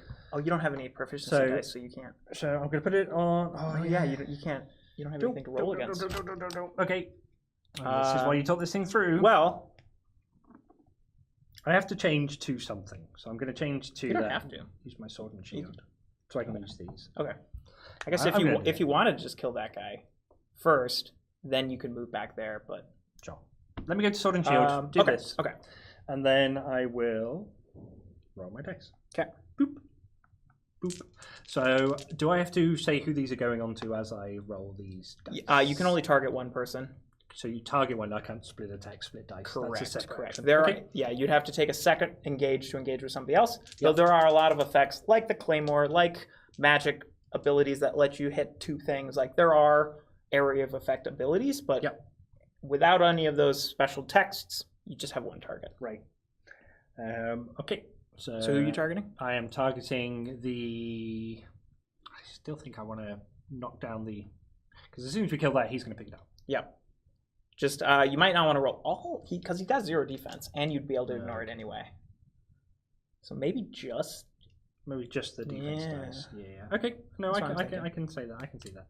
Okay. So the 2 defense dice. I've got to use to not rolling all my dice. Oh yeah. It's a very hard thing to do. I know. It's like you just want to scoop them all up. Obviously, halfway through the second session ever, and I still want to roll everything. Okay. Let's try and kill the skeleton. So. Oh, skeleton. Yep. Okay. Yep. Yeah. So yep. If I'm going to split, it is defeated, things, and then we can place it on an adjacent spot. I'm thinking we place it there, so that they have to spend a turn picking it up. Versus they're already closer to the exit. Right. No, yeah, I think that's pretty obvious. Okay. And then, I'm in the right form to then try and bash the spider because I want. That's what I want. Oh, I see what you're doing. Yeah. So now I want to bash the spider. Boop, boop, boop. So let's look at the different symbols. Yep. So one is deal 2 damage to your target for each sword or board in your active slot, and the other one is exhaust. Do I have to do that one? You don't have to, but they'll go into the cooldown no matter what. Sure. But you don't have to resolve the effect. So you could just do that one. Just do this one because I can only deal do the one anyway. damage, and then you don't need to worry. My cooldown. I don't have to lose my defense. Correct. Okay, I think that's all I can do unless I wanted to take it a Berserker's Medallion extra turn, which I do not at this time. Okay. I'll save that for when I'm feeling dire threat. I still can't. We got the best starting rolls we could I know. ever. Like, if I didn't get this 4, which there's only a 1 in 6 chance of getting a 4 on that. And if I got misses on these, like, oh my gosh, this... Rigged. Game's rigged. Game's rigged. We got loaded dice. This is spooky. Okay. Well, it's not spooky anymore. It was spooky. I think we're feeling pretty good. All right, my turn, though? It is. Okay. I think you can get out of there and try and start taking down that spider as well. Yeah, Well, I don't have any damage. You can do literally 0 damage. I spent all my damage. So... Well, there we go. That just shows the I have nothing I can do to help anymore. Okay. I think what I will do then is there any kind of blocking status? I'll go here. Yep. So that this troll comes to me. Yep. Instead of you. Yep. Well, actually, hold on. He only attacks. He attacks the strongest. So if I even move one further, then he'll go for me. Yeah. So I will stay there, Mm-hmm. and I'm just going to recover. Sure. Any of these things help me out? Not currently, but Any kind of status die you can throw at them to stun them or anything like that? Actually, yeah, I can. So hold on. Yeah, you're right. I'll do that first. I will, because I have enough room for it. I'll switch to magic. I'll roll this. And that's, okay, so that's going to be placing a maim status die, which the total, it's a slight tweak from what that says. It's, because that says their attack stat is half. Right. What I've adjusted it to is that the rolled amount is reduced by half. Okay. Just because then if you put it on somebody who has a 1 attack stat, Sure, they still have a chance of rolling a 2 and then therefore dealing 1 damage. Otherwise, they just do nothing. Yep. So, so I can either put it on 2 1 or 5s or 1 10 or 20. So I can essentially put it on one of these guys. Yep. It's got to be the troll, surely. Oh, the spider's got 3 attacks as well. I'm thinking with me having the Scam Crusher, you having your innate, we can actually take that guy down easier than the Stalwart. So I'm actually thinking him. Okay, so he still rolls 3 dice, but it's whatever it rolls. Whatever it rolls is half. Okay, rounded down. Yep. Okay. Now I take this back. I'm glad I asked. All right, so now their turn. So the spider is going to pick it up because he's just right here. Yep. And then he's going to squeeze it around the side.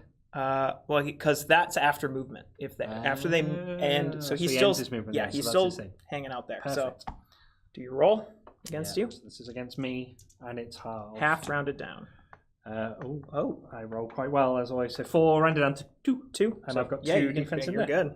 Ooh. Oh my gosh! People are gonna just be like, "This game's too easy." Nice skill. Play well. I'm sweating. I just want. I don't know if that picks up on camera. I'm like, because that first round was. Can confirm. Feel my hands. Oh yeah. Clammy. I think everybody was talking about how nice your hands were in the last stream. I don't know if you saw that. Well, I'm not going to get those same comments this time. Okay. So now that guy's going to roll against me. Yes, do it. Not halved. Not halved. So 2 damage. I can take 2 damage. You can indeed take 2 damage. Okay. All right. Round 4. Or no, round 3. Yep. And again, remind me about Stalwart. Is it 1? It's 1 per turn. So if you use per turn, not per attack. Correct. Okay. So I can't just keep doing single dice shots with the bow and take a bunch of fatigue. You would have to use your Berserker's Medallion if you wanted to deal more than 1 damage to it. I got to ask for those people at home who are like, "Oh yeah, no." Can I just do the thing? Okay, so 1 per turn. I can deal with that. So start of my round, I am going to jump in between them. Change to that, and then roll 3 dice, targeting the troll. Because I'm going to claim all them, and then decide afterwards if I need to do anything different. Yep. Because I have the backup of the thing. So I have much less this time. So I get 1 tenacity, 2 points of damage, which ignore the armor, and 1 point because that's a stalwart on that one. So, okay, so that now goes into my cooldown, and I think I am going to take. Do I need the fatigue, or do I take the extra turn? So, talk me through my options here. So I'm 1 dice from filling out. If you take an additional turn, you'll still get to clear that. Of course. Perfect. Because that is at the end of your turn. That's the difference with just forcing the issue now rather than taking the extra turn. So I'm gonna take the extra turn from the medallion. Now when does this flip back up? When you're defeated. So I can't use it for the next battle or anything like that. You'd have to die first. Okay. And I know we're going to be altering the wording that you can use it in conjunction with this. Sure. So if you set that up, your self revive, and then run into a fight and just go like and die, you can use it to reset the Berserker's Medallion, self revive, and keep going. Perfect. So it's a great combo. So the extra, that's the end of my turn. So my secondary turn is going to be changing to Restoration. Quick meta jump in. Did you explain Berserker Medallion? Oh yes, so we used it in the first. Yeah, we used it in the first one, but Berserker Medallion essentially it lets you take a second turn. Yep. And that is a full-fledged second turn, which means the good and the bad. So like armor on enemies will reset, but then again, so does the Dragon Knight's innate ability. Yep. You get a chance to cool down twice, but if you also have like a bleed die or you've got over fatigue dice, those would still trigger their damage both times. So everything that comes with taking a turn, you quite, for all intents and purposes, you take a second turn. Yep. And then you can only use it once, like it flips. Then if you're ever defeated in combat, it'll switch back. And that does also work in solo because you don't actually lose the game if you just die, like especially if it's a non-quest encounter. There might be some quests that if you fail quest encounters, that's it. But if you just die in a normal battle, like, you take a hit, but you can you rest up and you can keep going. So you can even use that in solo. Yep. Okay. You hit load saved game.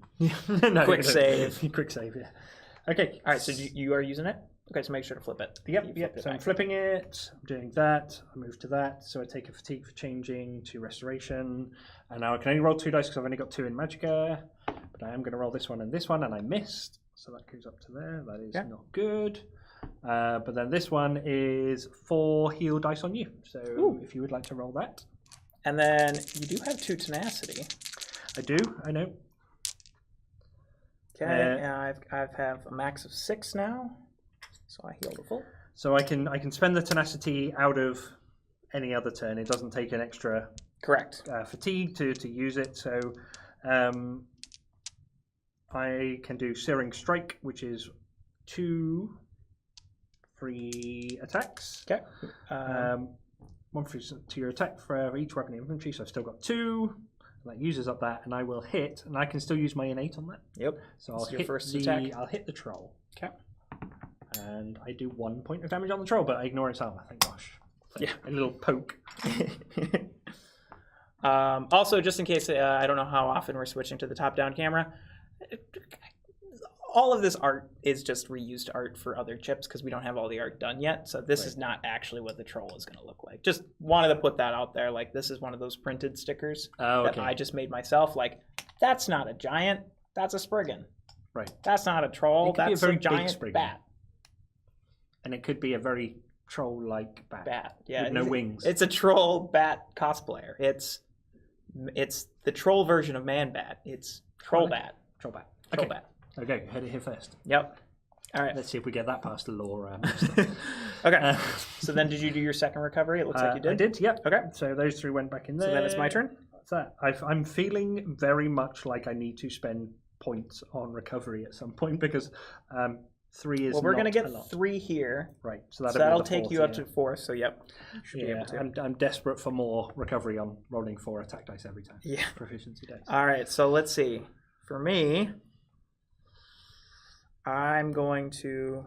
Oh, gosh. I still have so much before I get anything else. All right. I'm kind of thinking... The troll is still going to go for me, right? Because you have... No, we both had 6, so we could choose. Yeah. I still have my war scale, so it going for me is totally fine. I think I might roll these against the spider. Yeah, let's do that damage. Yeah, because it's going to move 2 there. So we'll have one more chance to take it down before... Well... You do no damage? No damage yet, but don't worry. 1, 2, 3, 4, and I take 2 light fatigue, and I'm going to have to drain one of these. Oh, boy. Okay, so... But I have things I can use for this. I can do my leap. It's got... Okay. Yes. So... I'm going to spend 2. So 1 to leap, 1 to deal damage. Yep. I wish I could just do it again, but I am restricted. Yeah. And also, is the stalwart from all of those other areas? Yeah. It's any source of damage. Yeah. Okay. I think that's going to be it. Yeah, so the troll will attack you. That's right. But okay. I can take it. All right. This clears. You should be able to take it. I know I should. That's fine. All right. So, well, this guy's gonna go first. oh yep, So he's gonna go like that because he wants to escape. yep, and he still hits you. Yep. Is he still maimed? He is. Maim is permanent. Oh, I mean that makes sense. You don't. We really, yeah. Okay, so he does 1 damage to me. Yep. I'll take it. Just in case this troll burst still through me. bursts through. Yeah. And then 3 attacks on me. Yep. I've got no defense in place. This guy does have native, which would then also deal me 2 true damage. So actually, what I'm gonna do instead, I'm gonna give myself that health back because one of my abilities has an interrupt class ability. When you would take any amount of damage, drain a proficiency skill to prevent that damage. So it's essentially a war scale. That I tie up to using this. Okay. So I deliberately picked the acrobat because I am a slippery little thing that cannot be killed. Okay. And I like that. Okay. Cool.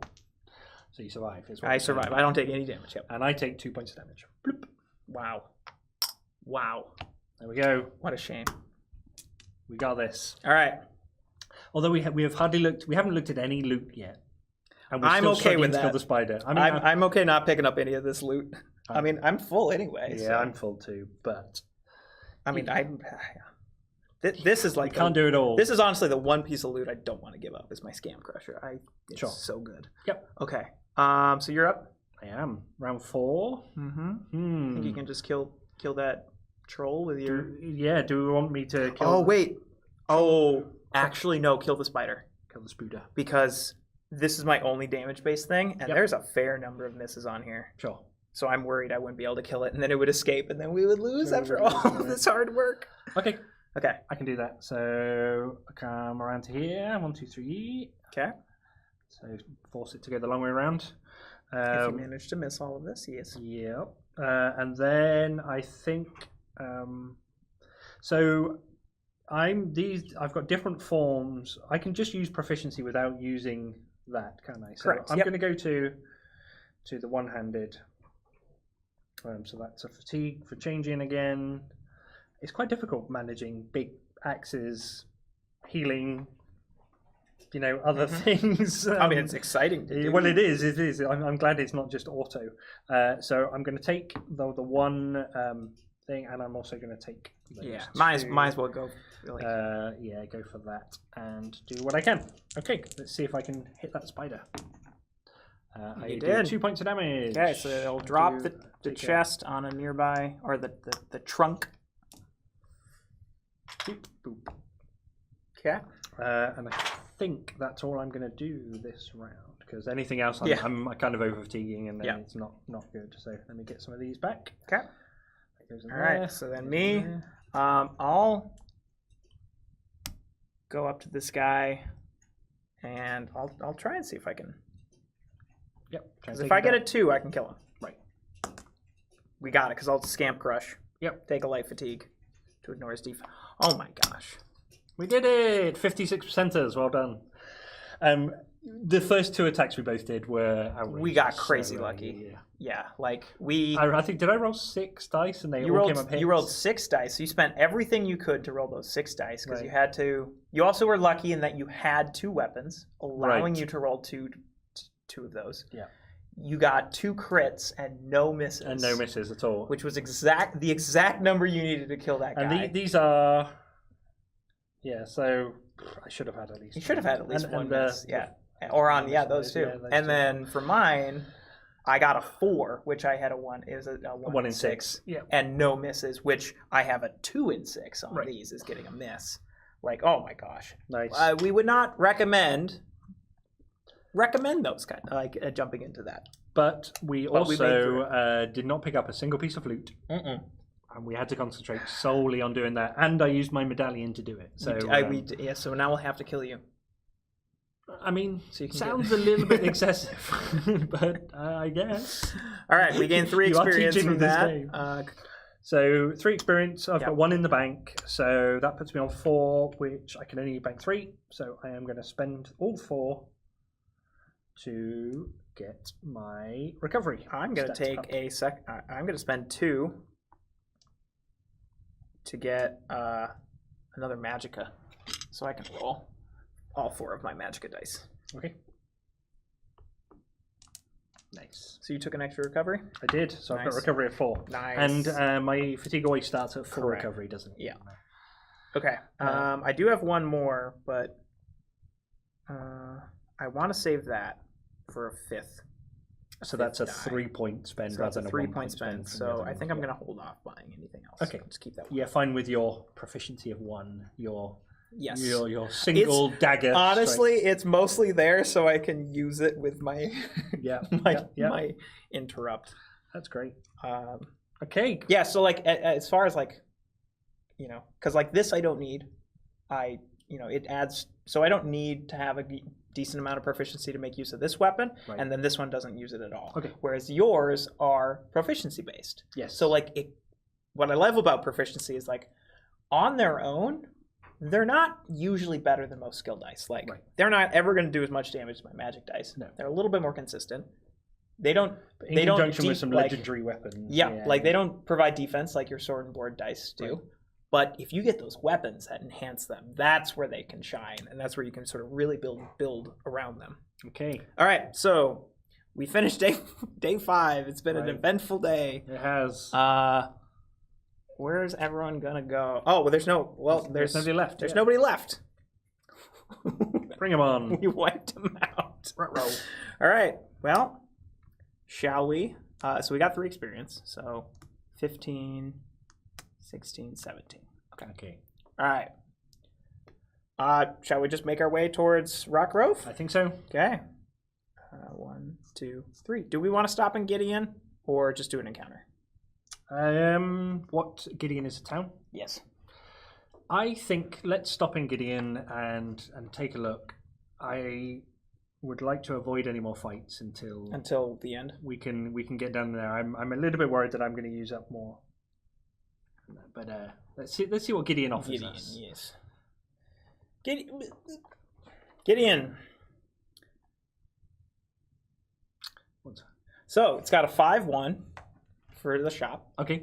It's got a 3-1-3. Yep. For trainers, and it's got Temple of Dibella. Remove all dice from cooldown. So if you wanted to clear out that 4, so the next fight we do go into, that I'm in favor of. So, okay, let's have a look at what's in the shop. Okay. If you could get me some items, because I think I might be using my diplomatic immunity. Oh yeah. Did anybody get that movie reference, by the way? Heather, of course you did. So the relic we have is the Diviner's Charm. After enemies are populated, you may draw 1 additional enemy of any level and use it to replace any enemy in play with a matching level. Anemones. So we can basically swap out one if we don't like the look of it. I don't know them well enough to know if we should swap them out though. Yeah. Void Steel Axe. If you've trained 3 or more proficiency skills, ignore up to 2 for your target's defense. I mean, that seems pretty good for me. But is it better than a claymore combined with your innate? Because you can only use 1 weapon per attack. That being said, just putting it in your inventory buffs this ability too. Oh, that's true. It's an axe, yeah. An Ebon Sword, if you would roll exactly 1 proficiency skill, add 1 free proficiency skill to this attack. Ooh. That could be good. So that doubles all of my attacks. Very good against things that can only take 1 damage at a time. Flechettes. That one's fun. At the start of your turn, you may discard any number of cards from your inventory. For each card discarded that deal 4 damage to an enemy within 4 hexes. So just throw all of your stuff at it. Throw the bow at them. Void Steel Staff. You may deal 1 damage. You may deal yourself 1 damage to gain +4 range to this attack. I mean, I don't need that right now, but that's... Although it is a restoration one. That's pretty cool. So... How would that work? Explain to me. So that would be I'm in restoration combat up here. What are these called? The combat battle forms. Battle forms. And I use this, so I get +4 range for the attack for the healing. Mm-hmm. Interesting. And at the moment, it's only 2. I was only 2, so the range is 2. Okay, understood. And then shortcut map. Discard after the party movement. Move the party up to 3 additional spaces. What is the benefit of getting there quicker? Not much. Okay. So Since we already beat the threat that was chasing us, Yep. I think we can take our time here, spend a couple days. Now, granted, the final step is going to scale based on our party XP. Yep. But what doesn't scale is the end game. Sure. And that is where you want to be at around 30 experience by the time you go into the very last step of the end game. Yep. So we're at 17. So by the end of this session, we probably want to be closer to around 25. Wow. So we may want to spend a couple days to build up some XP. Okay. Let's try and do So yeah, that shortcut map, I don't know, is going to help us out. Sure. Okay. Well, I'm definitely going to go to visit the temple. Me too. So that's one. And then other things we can do are you can. I'll up my. I'll actually hold on. How many of these dice are there? There's only one defensive posture.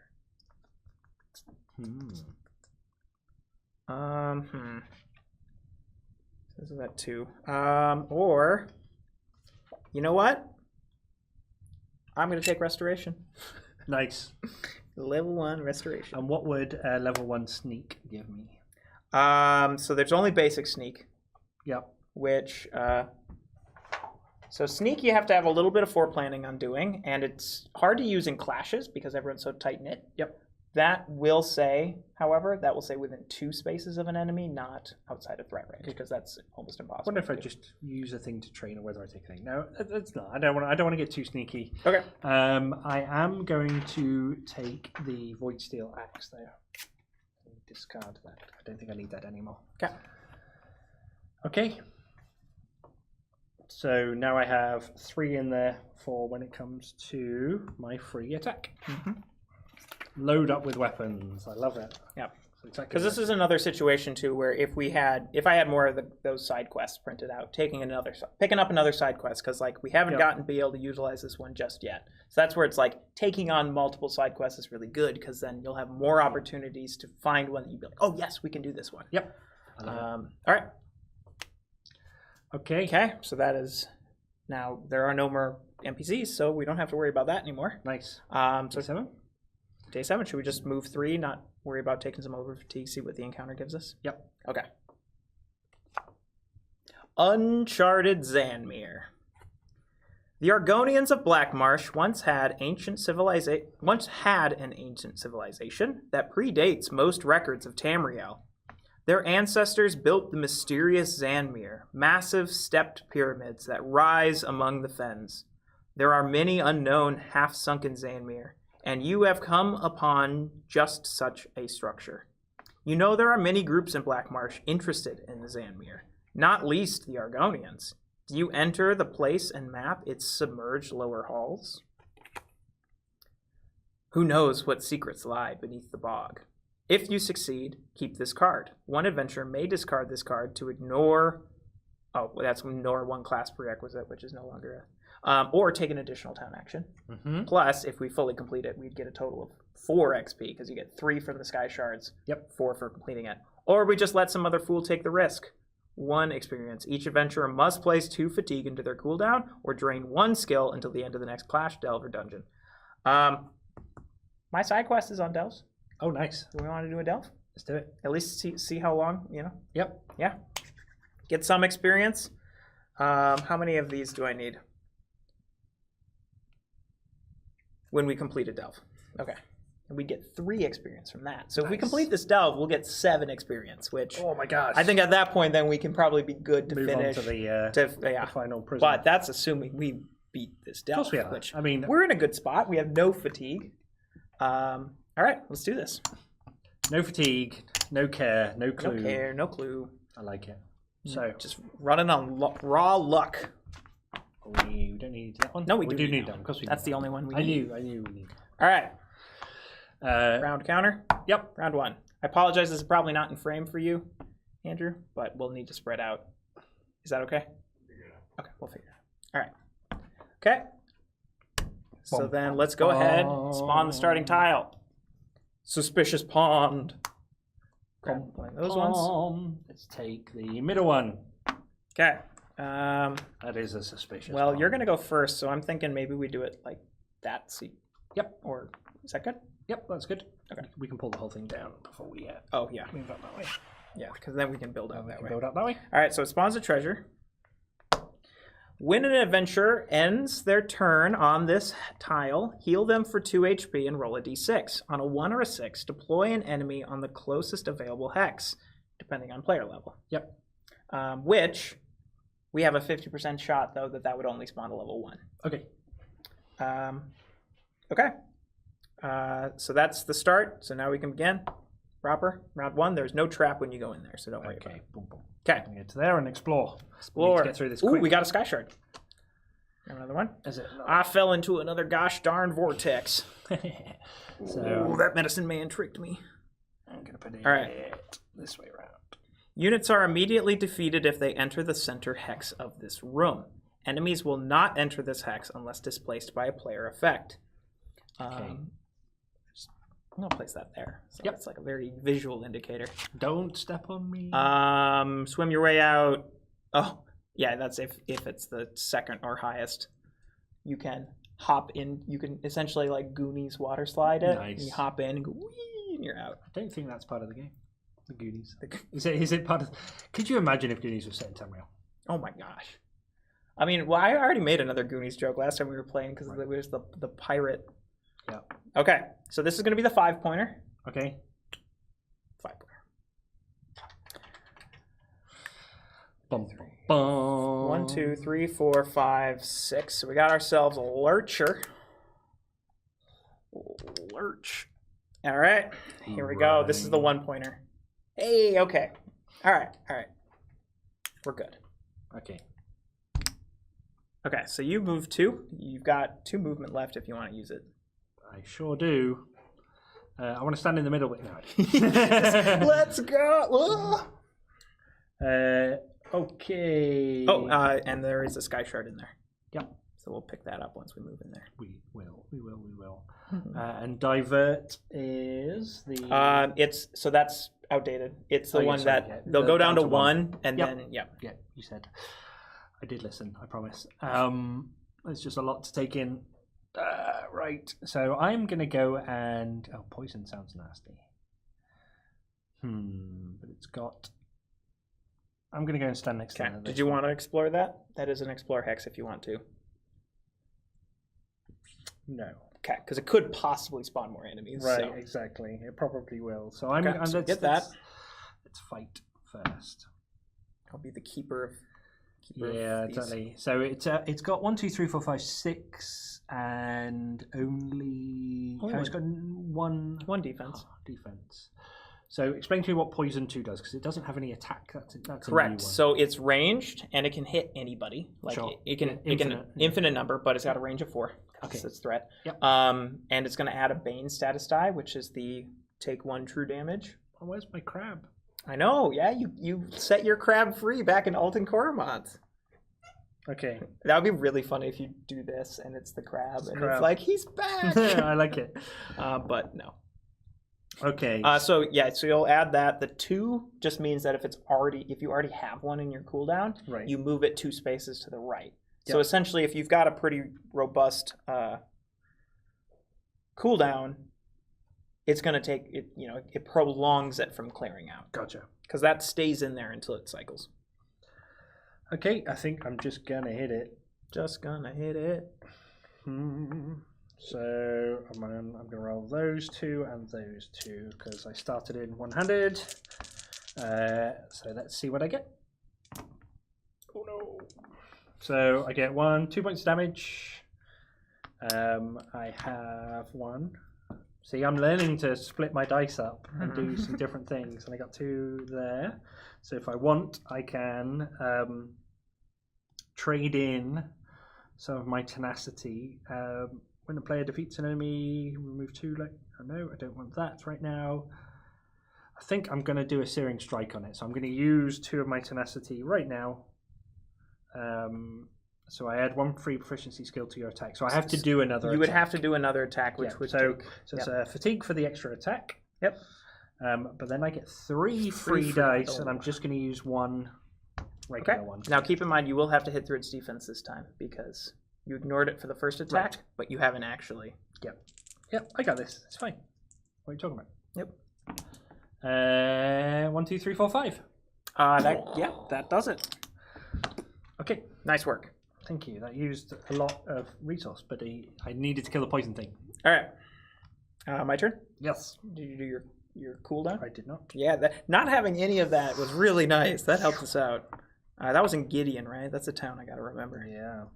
2, 3, 4. Isn't that amazing that we're already thinking about remembering towns? I mean, we go back there in other days. It's It's a great part of it though, because that's exactly what we should be thinking about. It's like which town does what and at what point. Okay. This seems excessive, but I mean, I'll get most of it back. Just use the 3. Just use the 3. Yeah, I won't use this one. I didn't use that one. Okay. You got this. Then you get them back. We can try them. I don't get this. Yeah. All right. So no damage gets through. No damage. I could take the Scamp Crusher. Right. For 2 points of damage. 2 points of damage. That's not worth it, really. Because I'm already going to take 2 light fatigue from these. Right. But I get 4 tenacity. Okay. Yeah, so take 2 light fatigue and... Yeah, because he's only got one damage. Right. All right. Okay. Yeah, getting him down to 2 is no... We can only do 1 point of damage after that. Yeah. So we might as well wait. Do Do you want to use any of your tenacity right now? How much could I... well, I already broke through his defense. So if I were to do another leap, I could 1, 2... So 1, and then 1, 2, 3. I could deal 3 damage to him. Put it down to 1. Put it down to 1. I'm going to do that. Nice. So leap over. Do you want to explore? Yeah. I'll put this guy down to 1 real quick. Yep. But yeah, let's explore. Okay, what we got? We got... this one needs to change. Okay. Because it doesn't... It's a flip down one, but it doesn't actually physically work with the tile it needs. Oh, whoa, hey! Last 2 sky shards is the throne room. By the power of playtesting. It's the one that saved us last time. Right. Okay. All right. I'm hoping that's nice and center on shot. When revealed, the party may choose to leave 1 reward hex empty and change the other to relic. Yeah. Sure. Okay, we'll just spawn. Because we've got so many items, we kind of want better items to choose from, not poorer items to choose from. Okay. Replace each enemy on this tile with a level 20. But I can flip it. They might spawn as a 10. Oh, yeah. I didn't flip it last time. I'm going to be consistent. 20. Okay. Breton Archmage.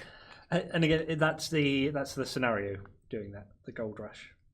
Yeah. Okay. Well, we're pretty good. Yep. Okay. We've got 2 20s? Yep, 2 20s. Okay, so the flipping did nothing. So for those of you at home, choose a different method because proven scientific proof that flipping does not give you easier monsters. I mean, we've come on. We've taken things out like this before. And what's this trap do? If successful, deal 3 damage to each enemy on this tile and place a stun status die on the 2 strongest. Granted, they're going to get a turn before we can go in there. Yeah. But they don't move that far. And then there's 2 sky shards. And it's 2 for enemies all the time, correct? For movement? Correct, unless they have like rush or something. Right. But their threat range is 5, so they're going to be. And they're both ranged? Oh gosh. Ruh-roh. Ruh-roh, Eggy. Alright, okay. So that, because that was my turn to jump and get that guy down to 2. Yep, that was it. That was it. That's all we got. That's all we got. So your exploration at the end of our turn, now none of us can react. Yep. All right. So now enemies, they're both 5s, so we can choose. Well, I'm in range of both of them, so they're both going to just hit me because I think you're outside 1, 2, 3, 4. You're too far away, so they're just going to both hit me. Sure. Which is great. Love that for me. Which one do I have attack me first? Surely they... Oh gosh, and they both have Siphon. All right, so I'm going to die. So Siphon is all adventurers in Magicka taken over fatigue. Oh. So. Well. Goodbye, world. We can do this. Oh wait, I can choose to take 2 damage instead. I can heal you next time, maybe. That. Because I can war scale one of them. Sure. Oh gosh. Okay. So. Do the 3 attack first, 3 and attack then, first. And take this or not? Take the 2 damage instead. Take the over fatigue. Take the over fatigue. Okay. And it just doesn't come. That doesn't. So explain over fatigue. Because we didn't. So actually use that last time. because over fatigue, once it's in your cooldown, you're going to take 1 true damage for each over fatigue in your cooldown. Sure. Additionally, it goes into the end, but then when it gets to the end, it doesn't clear. Sure. So it essentially also then restricts how much you recover each turn. So you're only going to be recovering 2 dice from now on. Yep. Until I get this next one. Sure. Okay. This is brutal. Okay. Wow. Wait. My turn didn't end when I did that. I can switch battle forms still. I explored when I landed there. Right. So I am actually going to do that. Take the fatigue. Take the light fatigue. Because you're going to recover that. Yeah, okay. I'm allowed. That was allowed. Yep. I should have looked at. Okay, so now, they have Siphon. So in which case, I'll have this guy go first. Yep. So 3, I'll take it. Yep. 3 damage I can take. Which means you can also take the 2 instead of the over fatigue now, because we know that. Yes, but I don't have to take that over fatigue because I'm not in the magic form. Gotcha. Because it's just for adventurers in magic adventures form. in the magic form. Gotcha. Okay, so now this guy, he's going to roll 4. I'm likely going to war scale this. May I have a 4th die? You may.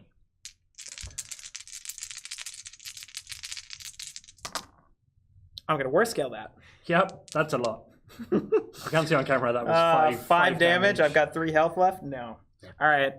Then this guy will also attack me. Yep. For 1. I can survive that even if he rolls a 2. Nope, just 1. Just 1. Take it. Heal me. Just make sure you don't end your turn in Magicka. Right. That's a lot of changing of forms and stuff. Round 2. Right. 1, 2, 3, 4, 5, 6. Counting range. Yep. Oh, this guy's gone. Yeah. So, I can change the bow.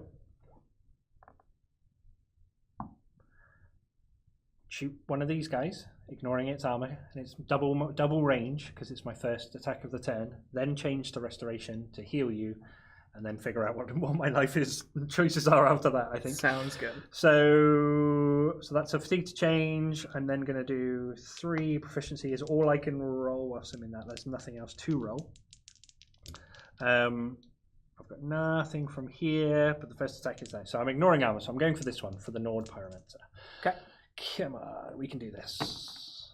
Oh, 2 ping ping ping. 2 damage. 2 damage. Ignoring armor. 1 of those.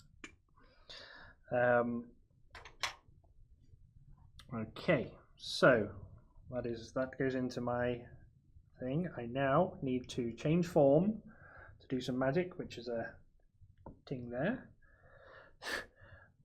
Shall I try and prep resurrection just in case? Sure, might as well. So let me do those 2. I don't get it again. But you do get 4 dice of healing. Oh, yes. So that's. Thank you. Thank you kindly. Do one of those. That's up to max. So we can take another turn of that, but you've used your hardness. I've used my I gotta get tenacity so I can do my silent roll. Get my second. Right. My second war scales. Okay, so I now have tenacity of 3. Now what this is, so this says enduring, which means while that's at 3 or higher, that's always in effect. So when a player defeats an enemy, I can do the thing. So I haven't moved yet. Nope. So do I want to move up and finish the bandit and get myself some fatigue down? I think that's probably pretty solid. Because I need to change form. Mm-hmm. Boop. And move, right? And move to here. And then another action, which is another fatigue, to do a couple of these on it. I don't think I need to use all of them. He does have 2 defense. Oh, he does have 2 defense, doesn't he? And you already used your innate. Okay, so I will roll all of them then to see if I can burst through the armor. So let's try and get 3. Some 3. I think you're. Yeah. Yep. You even got a shield bash, right? Yeah, I did. So yep. You can just do the shield bash and that'll kill him, right? Yep. All right. So then you get to remove 2 light fatigue. These now go down into here. Bosh. All right, and then just make sure I'm do that. Okay, and then normal those recovery. fall back. Nice. Okay. And I'm not in magic form. All right. So we're killing these guys, right? We're gonna rush in there. Well, I mean, we can try. Okay. So I'm gonna move in, but that's gonna immediately trigger the trap. Yep. So I need a 1, 6, and a 3, and I've only got 2 attempts. There's my 6. I'll take a fatigue to move that to 3. Yep. Second attempt. Ooh. I mean, there's no penalty for missing, and we just don't get to deal the 2 damage. Right. But that would be nice because that would eat up his armor so that I can actually hit him. And you only get, so that was your second roll, so you can't change it anymore. But that's a lot of fatigue, so I don't think it's worth it. That fills up your track. We did get these. We could just hightail it out of here. Oh my god, it's so difficult. But I also need to hit something to build up my defense, so like I could absolutely just get melted. And I didn't get resurrect, so I think we hightail. I'm. I mean, well, hightailing is also still very risky. Is what I'm saying. But I think we just gotta hope they roll poorly. Yep. Okay. Oh, because that guy's got native, and you've got 3 tenacity built up. Right. And he'll hit both of us. Oh gosh. All right. All right. Well, I think that's really our only option is we just hightail it, though. I don't think we're going to be able to kill these guys. Okay. Okay. So that was 1 movement. Yep. 2, 3. Okay.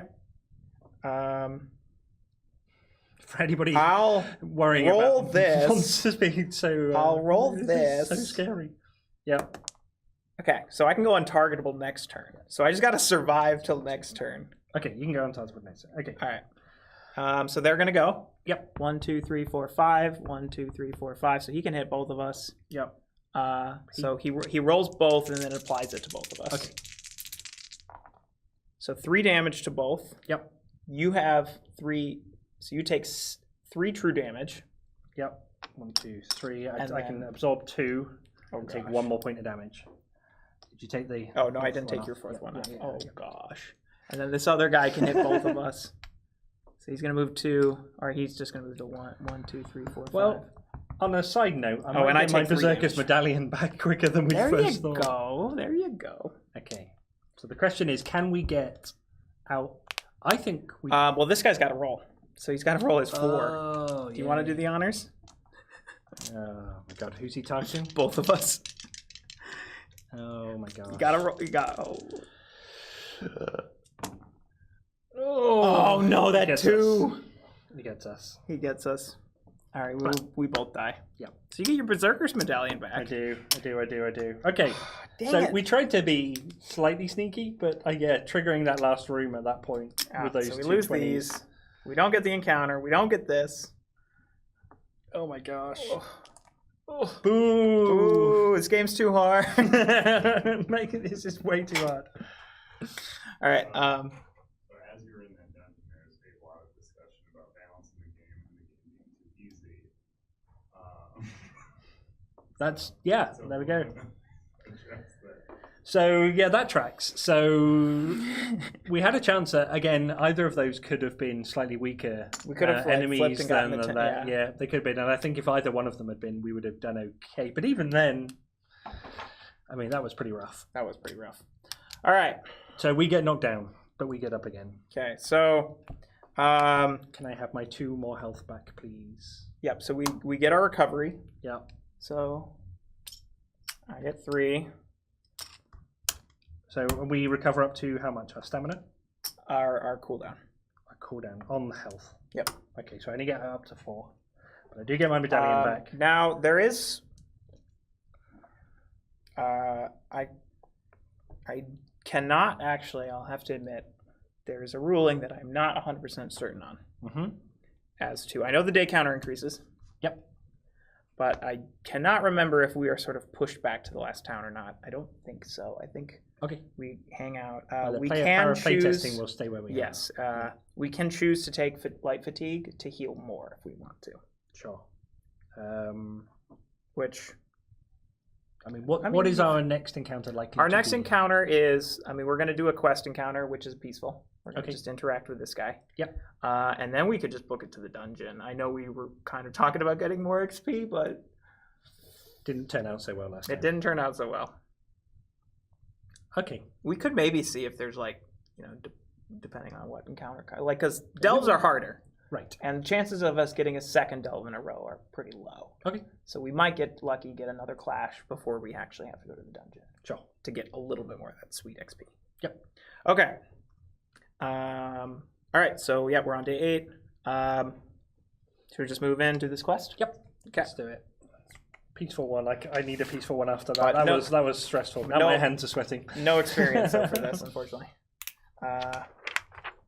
Okay, when you reach Rock Grove meets you with hostility, even before you have so much taken a step within its boundaries.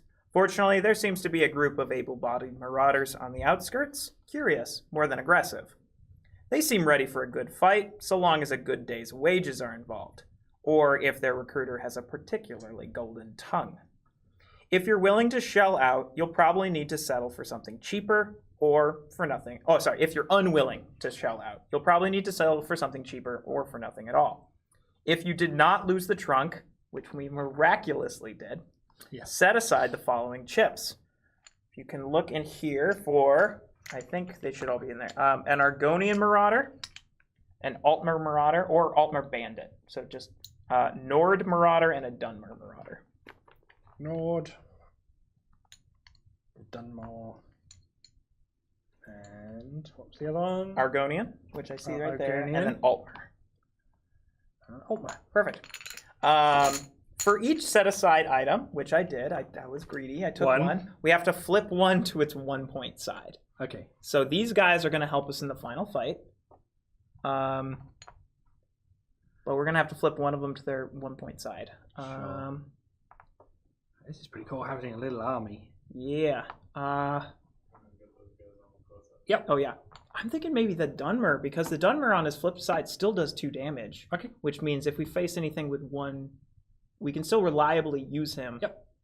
Okay. So we have the Marauders, and one had to flip down to a Bandit. So this could have been a 5 point Marauder with Rush and Divert. Instead, it is a 1 point with just with Divert, but it still has some armor and some attack. So there we go. That's our little fighting force. Yep. So we'll set those aside for now. So set any successfully recruited sellswords aside. They will not join the party until the final step. Essentially, they're like, okay, you paid us. Around. They just follow us. They have to get ready. In fact, I thought I had a little bit of lore here that sort of says that they're like, hey, you go on ahead. We'll get situated, and we'll meet you at the gates. They'll meet us at Black Rose. Okay, equipment montage. Yeah. Alternatively, now we didn't have to consider this option because we didn't lose the trunk. We just died in a delve. But if you did lose the trunk, adventurers may drain speech dice to recruit the sellswords. For every 1 die drained, the party may recruit 1 level 1. For every 2 dice drained, the party may recruit 1 level 5. Okay. So even if you lose the trunk, if you've built up that speech line, right, you can drain those dice. Granted, they'll be drained until the end of the next battle, because unless you have something that lets you recover drained dice. Yep. So you have to lose those dice for that period. But it's an alternative. So like if you decided, hey, I want to go heavy into speech, this is an opportunity where it's like, hey, that could actually really help you out in a quest. Okay. So now, our last thing is we just got to reach Black Rose, but so that was day 8. So yeah, we'll keep those guys there. Be a little army. Should we do just one more encounter? Maybe see if we can get some experience before jumping into. I think so. Okay. I think we can afford one more. All right, what are we doing? How are we doing on time, Mr. Producer? You're coming in at like 2:30 right now. 2:30. Tooth hurdy. Time for my dentist checkup. That's right. What do you want to do? We could also just jump into the dungeon, because the dungeon is going to take. Let's do it. Some time. Let's jump into the dungeon and look for the last one. Okay. Dungeon time. So this is the last step of the quest. So I'm going to just move the map out of the way then. Yep. And we're done with all these. Build the dungeon. Yes. So, dungeon's gonna have a little guide map. This isn't quite. There's one. This is final art for those of you wondering. Final art. Bit art. Which way around it is. Can't even tell from behind. All right. Okay. I'll need the entrance tile. That is that. Yep. That is this. Okay. Dum, dum, dum. All right. If I could have the hallways. Dum, dum. Now this will be slightly different from what's actually printed on here, but I know the difference. So. We're probably not going to get every single. It's probably not going to all be on camera. Yeah. Okay, and then at the 3 point, or the 3. Oh, even my arms can't reach that one. And you get reach. You might need to come and play with framing.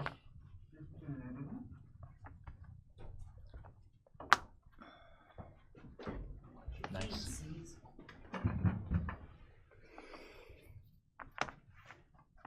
Oh, let's do this one. Looks more like a prison cell. Yeah. And so.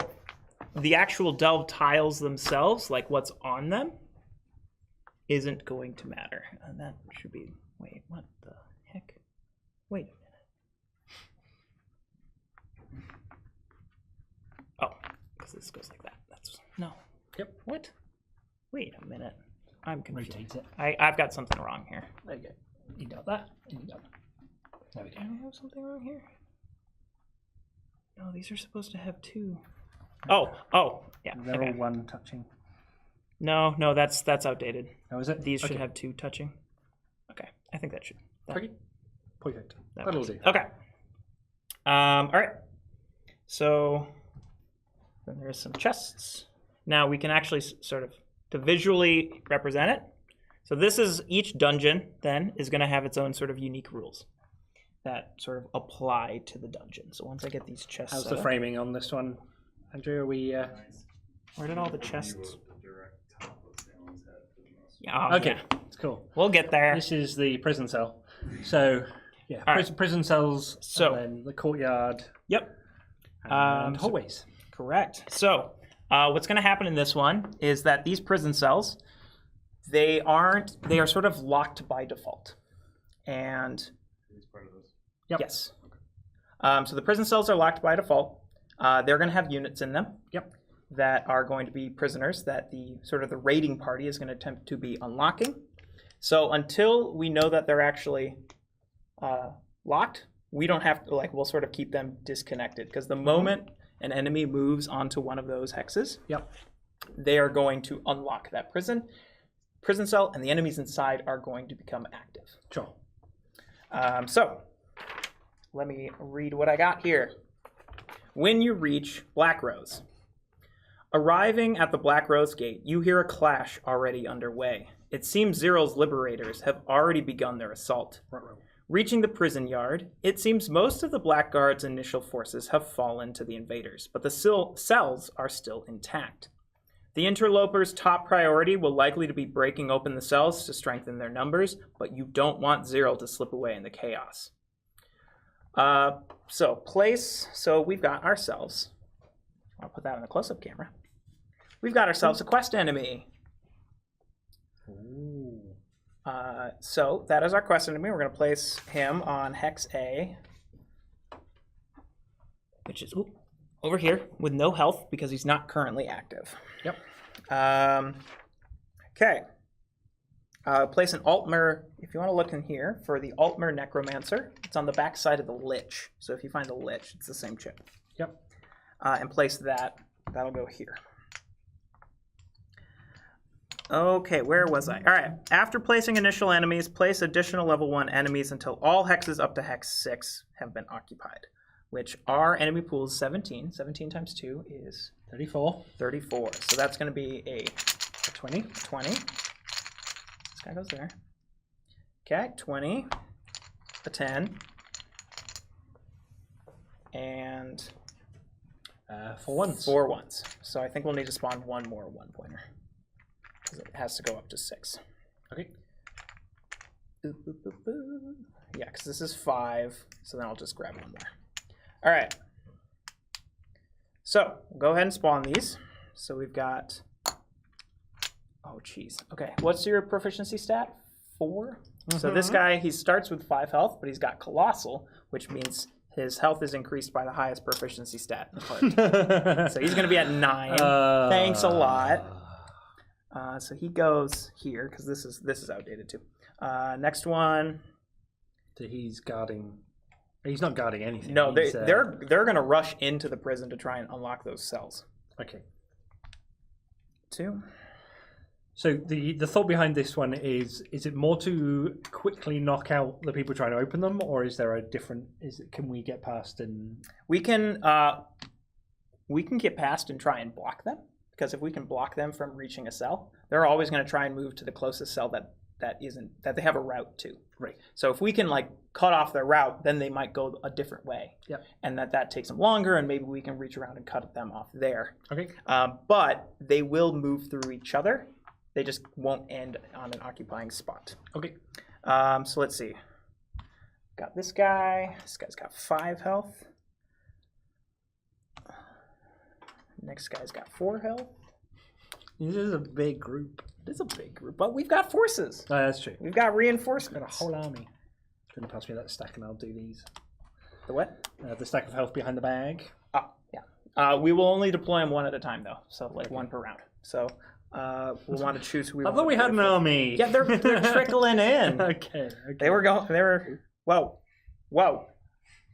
Easier than moving the entire thing. Thank you. All right, and you know what? So then the necromancer is also going to get some health.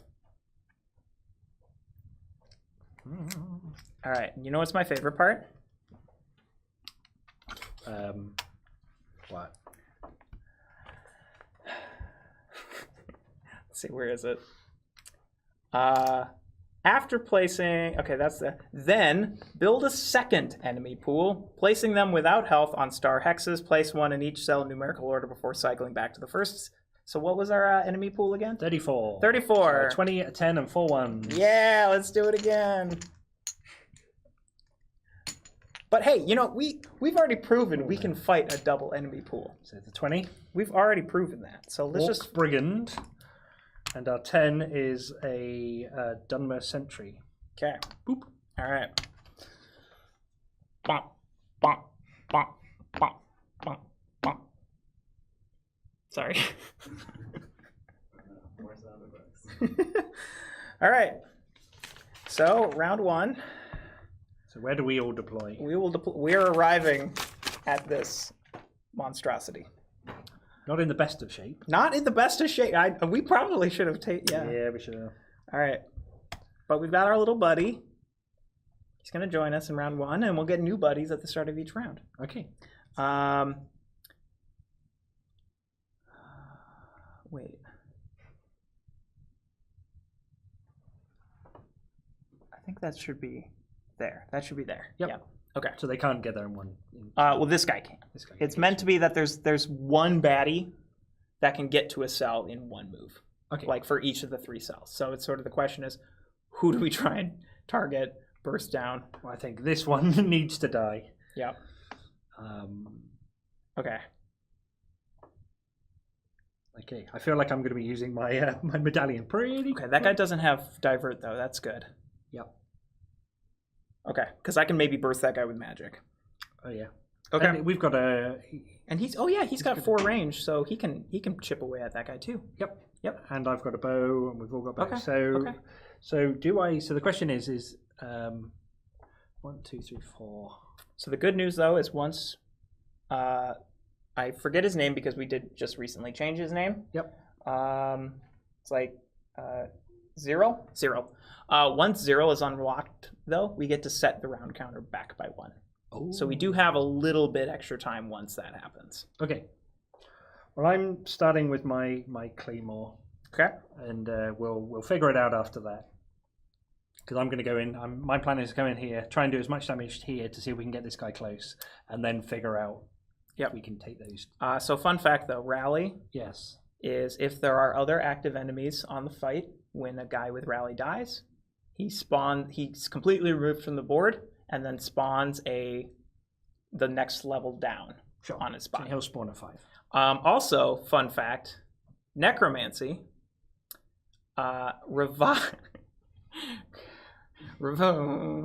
Necromancy revives all defeated allies get 3 HP.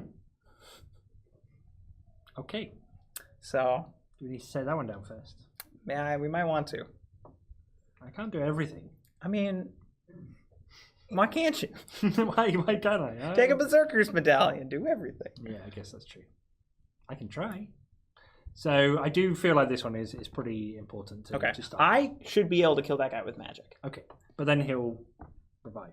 Well, that's why we killed this guy first. If we kill this guy, we'll stop all of that reviving nonsense from happening. It is nonsense. Okay. Let's do it. All right. I might be taking 2 turns straight away. Yeah, I think we got to start strong. There's Yeah. a lot of heavy hitters here. Okay. So I guess I'll stand there. Yeah. There isn't a better way to do it. 1, 2, 3, 4. I'd love to. That just gets 3 guys, but if we can't burst him down as well, then where did this burst thing come from? I don't know. I've never used that term before. Anyway, answers on a postcard 2. showmeyourclaymore.com. Okay. Did you want to add any free ones with tenacity? I guess, has anybody got native here? The Necromancer does. The Necromancer does, yeah. So we'll try to kill him anyway. Yep. So yeah, I guess we'll go for the full on smash, bang, wallop. So okay, let's do this. So I get 7. I'm going all in on the Claymore attack. This might not be good, but we'll see. Nowhere near as good as my first time in doing it, but there we go. We can't all have everything. All right. How much did you hit it for? So I get 1, 2, and this. Oops, sorry. 1, 2, 3 tenacity, and I hit it for 2, 3, 4, 5, ignoring its armor. And then for this guy for 3 then? Yep. Oh, hey, that's perfect because he's got divert. Oh, there we go. Okay, so I tried. You did. I did. So these all come into here. I can now. So I can do a little bit more. I can change to that or that, and I can fit 3 more in here. So I can try and do some hitty death. Okay. On the Necromancer. I still think we keep going for it because then then at the end of the turn I can always take a second turn. Yeah. Good point. So 1, 2, and this does. So I lock those in. So you deal 2 damage to him, base, right? Yep. So he's down to 1 defense. Yep. And then this does 2 more. 2. So I'll be 4. So it does 4. 1 more point of actual damage. No, because that was 1 damage. He was Yep. at 3 defense, right? Yep. So he takes how much damage total is he taking? 2. And that only does 6. 2. No, that does 2 per. Oh, is it 2 per? For each sword and board in your active slot. Oh, so I do 6. 6. So that kills him. Yep. Nice job. I knew that. Nice job. You knew that? I knew that. I was Perfect. testing you. Okay. Well, I passed. Yep. I've told you everything. All right. So now we can. Second fatigue for the second attack. Yes. Yes. Good call. Thank you. But now we don't have to put up with that necromancy nonsense. We can actually kill units now. Right. So then at the end of my turn, I get rid of that fatigue and go down. And then, enduring, when a player defeats an enemy, they may remove 2 light fatigue or 1 over fatigue. Oh, nice. So the question is, do I want to take another turn to do something, or do I want to save my medallion? I mean, you could use it now, bank a revive, and then if you die, you'd get it back. I mean, I haven't rolled the revive yet. I mean, so, you'll get it. You'll get it someday. Reanimate. You'll get it someday. I will. Oh, I can heal myself as well, so I need to do that. So let's move to restoration. So wait, are you? No, it has to be on a second Yeah, it has to turn, because you've already done I've already done the fatigue thing. So second turn. So this is the medallion coming in again. So I am going to move to restoration magic. I can do that and that. There's nothing else I can roll whilst I'm doing this, correct? And there's nothing else I want to do. No, this is a new turn. New turn. Second turn. Oh yeah. Oh, thank you. but I get it back anyway, so that's fine. Yeah. If you kill something. If I kill something, of course I will, because I'll switch and then Oh yeah. do something I else. see what. Yeah, I see what. Do that. I hope. So let's roll this. Excellent. Woohoo!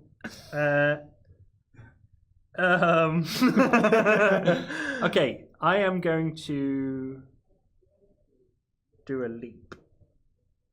You don't have leap. Oh, you've got dragon leap. Ooh, that actually, I can take advantage of that too. Does this spend it? You choose how much you want to spend, and that's how many spaces you move. Okay. All adventurers move, so I'll get to move too. Right. Is that useful? So I kind of... yeah, it's useful. Where are you planning on moving to?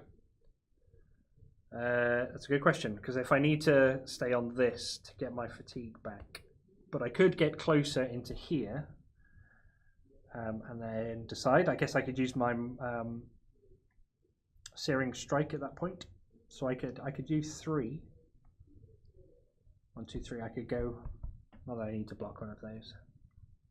Who are you planning on killing? So these are all too far away to get me, right? I mean, this one. Yeah, and they're all moving in. Oh, they're all moving. Like they're in, not. Yeah, that's another thing. It's like they're not moving away. Their attention is spawning more enemies. Right. I don't know. Which is good for our health. There's so many options at this point, and I feel under pressure from all of these things right in front of us. Okay, so I am going to do a... I mean, you could also... Go on. You could spend 2 to use that.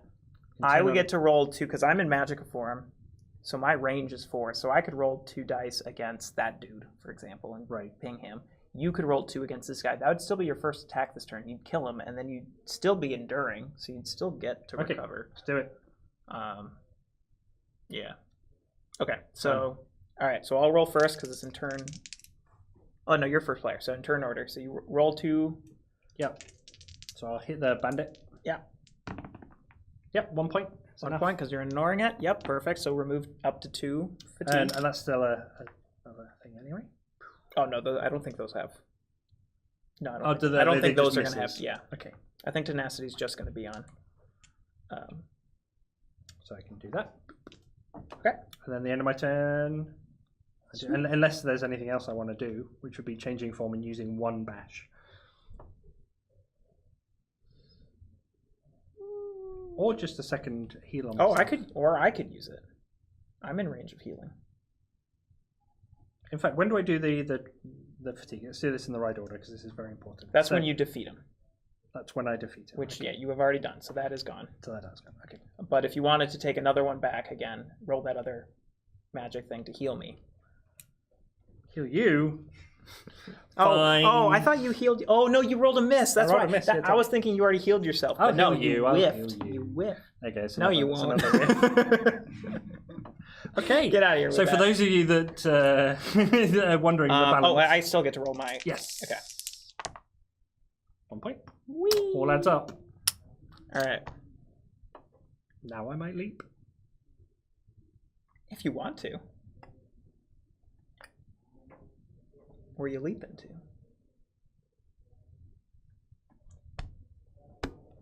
Wait. You don't get to move through people. Do I not? No. It's a leap. It says move, though, not place. Oh. Place is different. Okay. Granted, the enemies do have the special rule that they can move through each other, but we're not the enemies. Okay. So it's just a normal move. Yep. Okay, I'll keep hold of it. Okay. The native one's dead. Yeah, the native I thought I was dead. being clever. All right. No, you're not allowed to be clever. All right. So I've got 3 movement. Oh, I'll do my cooldown. Oh yeah, definitely do that. Ooh, I can heal for 2 if I can kill a guy. All right, so I'm gonna try and kill that guy. Yep, please do. And also kill that one and that one at the same time. I'll do my best. All right, so I killed this guy. Yep. Which, because you're at 3, Yes. I get to remove 2 light fatigue. Thank you very much for that. You're welcome. I gain 3 tenacity and a light fatigue. Hold on, let me put these in. I'm going to put these in first, though, so I get those back. Yep. Then I'm going to put in this one. Then I'm going to get this one with the light fatigue, like that. Okay. Then I'm going to... I heal for 2, because I defeated a dude with that. Yep. Okay, are any of these guys ranged? They're not. Ooh, so we actually we're pretty safe here, right, health-wise. But I am going to still... Armor Order is going to do a bit of damage as well. So if you can... I'm going to switch and take another. Yep. To roll this. So maybe I can go untargetable during these fights. Okay, ooh, all right, there we go. Okay, so then I'm going to get... Now here's the question.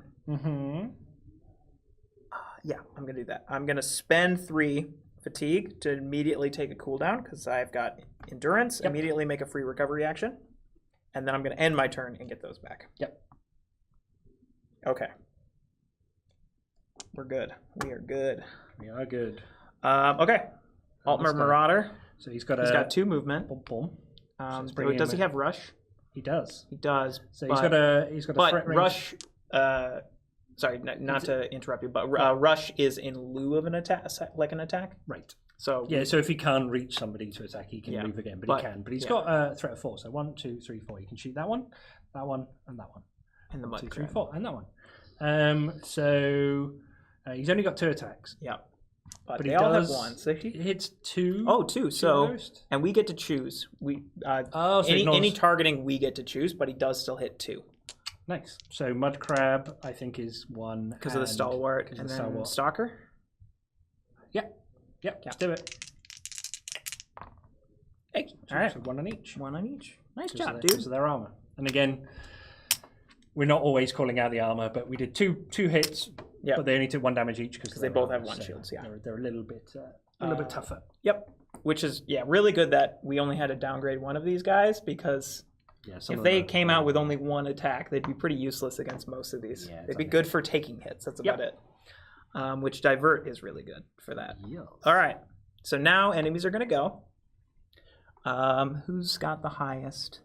They've all got 3s. So, all right, this guy's going to go. 2. And these guys won't get a turn this time, but they are active now. They are now active. Okay. Yep. And then we can slide this in to sort of mark it's unlocked. Okay, this guy's gonna go. Yeah. So, is there anything to say that we absolutely should block that last prison cell? That one? Yeah. Actually, I'd say this is far more scary because he's not going to try and escape until everybody's free. Yep. Also, he's got a unique quest to enemy ability called Penumbra, which is when we kill him, he will place himself on top of the weakest ally that he's got. So actually killing him might be helpful. Like, for example, this guy has got a really nasty skill called Elusive, which means you can only damage him if you started your turn next to him. Gotcha. He also hits for 6, so being next to him at the start of your turn is kind of not. Yeah. But if we get him whittled down a bit and we kill that guy, he'll jump on top. Essentially, he's like, it's like a big shadow game. Like he's like, no, I was over here the whole time. Right. You know. So actually killing him over and over and over again is a little easier sometimes than killing some of these 20-pointers. Okay. All right. How much health? And this jail cell has 2 ways of activating it. Yep. 2 points rather than just 1. Yep. This is the only one with 1. So okay. So let's try and block that one off then. That one, and then we've got the little rat. Just a little rat. Kitty squeak. All right, so those 2 went. Yep. Now this guy, where's the closest one that hasn't been unlocked yet? 1, 2, 3, 4, 5. 1, 2, 3, 4. He's gonna go this way. Okay. And then the mud crab, they're gonna move up there. And then I think this guy's gonna move up that way. Yep. All right, and none of them are ranged, so we're safe. Okay, we get to add another one. Okay, so we've got the bandit has got range, so it could probably move up and get a hit in, although the other ones have got rush, so we could maybe we want to get them in rush the fight. them up to the fight. I'm thinking maybe the Argonian with that 3 damage could be really helpful. Okay. So all right. Okay, so your turn. These are clear. It's clear. Okay, so I am in magic form right now. So my plan is to... Which we should just double check. Nobody's got Siphon, right?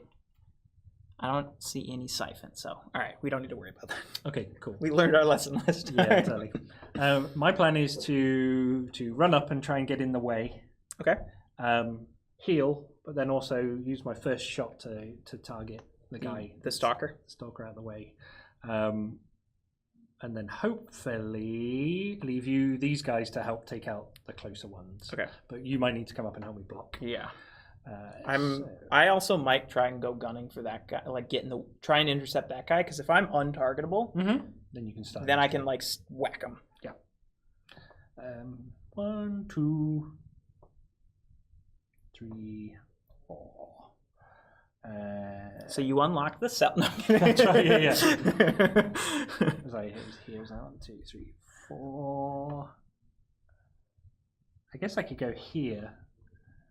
Although this one's going to reach me anyway, because then you only have to get to here to block. Whereas if I'm here, you have to get to here. I mean, well, he can go over the chest. So where'd you start? Here? Here. 2. Or no, you're here. Yep. So 1, 2, 3, 4. That's as far. Okay, because I was gonna say if you get to there, but I could use my leap to move one more. If you get some tenacity, I wouldn't spend it just yet. Sure. Because we'll still have a turn before that guy actually gets over there. Yep. Okay. So I've got no healing dice, so I'm shooting. I can. These are both in range. I am going to. Let's use the bow. Okay. Let's try and take him down. Going for the stalker. Yeah. Do I want to use my Soaring Strike, or do I want to? So I need to move to that. Take that. Fatigue. Did you want a Searing Strike? Or I'm not sure. If I need Enduring at the same time, if I try and take him down. He's got 1. Well, he's got no armor because I'm ignoring it for the first hit. So I need to do 5. I guess I could. Why not? 2. So 1, 2, 3. It seems to be suboptimal not to use when I've got 3 different items. That's the whole point of getting them. So let's see if I can get a couple of misses in here. That's fine. And I do not get any misses again. So you kill him? 7 ones. All right. So he dies, and rather than leaving his corpse, he's going to use Rally. So he's going to spawn a level 5 because he's rallying his little buddy, which is a little Voroplast. He's got a pet Voroplast. I don't get Enduring because I did not have enough tenacity in my track at the time. That guy's going to poison you. Oh, he's got native. Oh, that's good. I've only got 1. Okay. Well, did you want to like Dragon Leap, block him completely? I mean, that'd be quite funny. That would be quite funny. Yeah, why not? Oh, we got so lucky that, oh my gosh, like none of these guys have range. Oh, I was going to say block up there, so he no, cut then him the off. others can get to me quicker. I mean, those guys can. I guess. I'll just stand there. I'll drag him. Okay, so you're not using the 1? Who else can reach me? That's the only, because this guy's going to go this way, but I'm going to block him off. Okay. If nobody else can reach these me, guys are all going to go that way Yep. because they still want to unlock that. Yes. And then once that's unlocked, because this guy's probably going to unlock that, that rat might be able to get to here with Rush. Well, he'll probably go to here, so he wouldn't be able to attack you anyway. That Dunmer Sentry, even though they can move through each other, they can't stop each other, so he's going to have to go there. Okay. Let's do it. Okay. So I also get to move then 1 for that. Cool down. Okay. All right, then. So I'm going to spend 1 of these. I'm going to tick this down. Yeah. To... Where's the 1? There it is. To 1 to become untargetable. Yep. And I don't know if we've finalized exactly because like sometimes we've been placing it on ourselves or in here. Yeah. But like, where would you like to place it? I'm going to place it. I'm going to place it here. This power feels of playtesting because you don't want that to exhaust. Like it wouldn't be very helpful if that was then immediately cleared at the end of my turn. Yep. So, which I know is not the intention. Correct. And I think that's more visual. It's more obvious that that's that. Okay. Okay. So I did have the start. Now I'm going to move. Yep. This will prevent him from getting there. Yep. I'm going to roll. I'm in light weapon. So I'm going to roll this, and I'm rolling this one. This is my concealed weapon. Yes. This is going to prevent me from losing that. So if you deal any damage while one of these is in your active slots, you lose it. I'd still be untargetable, but I wouldn't be able to go untargetable again next turn. Then. Gotcha. Okay. So I deal 3 damage to it. But it's got 1 defense. I'm actually going to lower... I'm going to ignore that so I can deal 3 damage to it properly. Yep. Oh, shoot. But that's still... Well... We've got the other guys to come in. Okay, and it's not going to get... It's... Yeah. Yep. Yeah, this way then we have a better chance of getting to that divert. Okay, so I got these. I did get a tenacity. This goes here. How much health? I could recover. I could use unhindered and then heal for 1. Yeah, I know what can happen if we don't have good health. So yep. I'm gonna. Sorry. So it's move up to my recovery stat. I'm gonna move here and then heal if you're not adjacent to any enemies, which I am not. So then I'll heal for 1. Perfect. Actually, I'll go. Oh, I was gonna go there and then he just walked straight into the prison cell. Yeah, no. This means he will actually hit you. That's right. Okay, yeah. I've got 2 you're defense. You're good. Okay. Okay, so then I'm gonna clear. Yep. Okay. So now the other guys. Yep. So I think let's just keep him central because he's a bowman. I think we've just got to go for this one. So that guy's got 2 defense. Yeah. Let's try and take this one down. Yes. 1 point. Okay. 1 point. And then this guy has got rush. So 1, 2. He won't be able to attack after rushing, but as long as we just get him up there, get him primed. So this automatically hit there then instead? No, because he still wants to get there. Yeah, okay. I'm thinking actually we send him this way so he can intercept. Sure. Yeah. If he doesn't, if we're gonna create a chokehold, I like that. Choke point. All right. Wrong game. Wrong. And then that's all we can do. Okay. So their turn. Yep. All right. I'm gonna stand up for this. Sorry, Andrew. All right. So highest. So don't spawn them yet. No. All right. Also too, another thing. I think we're sort of in tune with who's on our team or not. Yes. But there are like little things that you can use to mark who's on your team. Sure. So like we can do that for visual clarity. So for everyone else who's like watching, who wants to know, like those are our guys. Yeah. How do you know in the melee of? All right. So 6, I think, is the largest. Yep. So this guy's gonna go first. He's gonna go bump, bump, just like that. But he can't attack anybody. Yep. Next is the Voroplasm. That's a 4. Voroplasm. Yep. Yep. So he's gonna attack you with just 1. 1, and then he will poison you. Yep. So 1. So 1. Explain poison again. Poison, you're going to take 1 true damage at the start of your turn. Yep, whilst it's in my cooldown. Whilst it's in your cooldown, if he was able to get you again, that poison will move 1 space. Or sorry, 3 spaces up your cooldown track. So it stays on me, yeah. Yep. All right, next is the rat. The rat's got 4 movement. The closest unlocked cell, 1, 2, 3, 4, 5. It's this one. Yep. So he's going to go 1, 2, then he's going to rush to that. So that is going to tick the timer down by 1. Can I have those 2 health chips? So there is 0. And then the skeleton. Got all the bones. All right. So those guys won't get a turn though. So it just opened. Okay. So we did 4. Now we're in 3s, which we got this guy. Gonna have him go like that. He'll attack you, so he'll also try and steal. I'll go. 2, he doesn't steal. 2. Ooh, so you do take a damage, right? Yep. Okay. 3.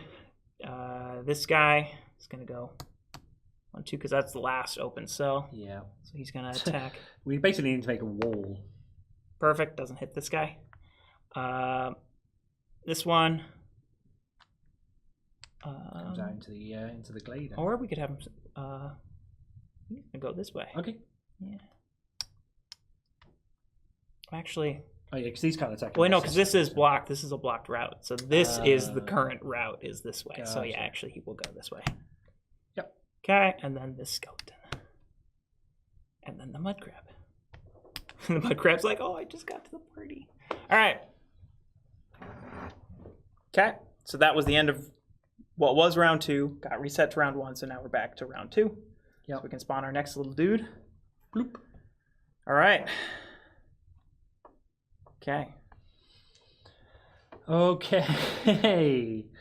So I'm in bow form right now. So if I want to, but I don't have any proficiency dice to throw for it. So I can either shield bash something or heal. Well, I'm going to need to move for each of those things. So. Let us think. I think I need to pull back for a turn. Defend that.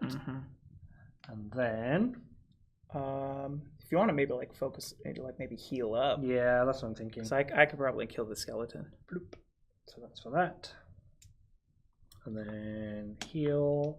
So it's not another action. This is my first one. So healing the rares. Yay! Woo! Finally. Bloop. And you heal for 4. Heal 4 dice. 4 dice. Oh, sorry. That's okay. No, that's good. 1, 2, 3, 4. Set up to max. That is max of 6. Max of 6. Got some more health over here. Don't worry. First time I failed myself. I mean, I've tried before, but it's the first time I failed myself. We just also really don't want this wolf to get out. Right. This is a very bad wolf. It's a really bad wolf. Yeah. All the better to see us with. What's the other guy? An orc brigand. Yeah. So the other option. Oh, you should have taken a true damage, but you would have gotten it back because you healed for 4. So I did. And that wouldn't have killed you. Correct.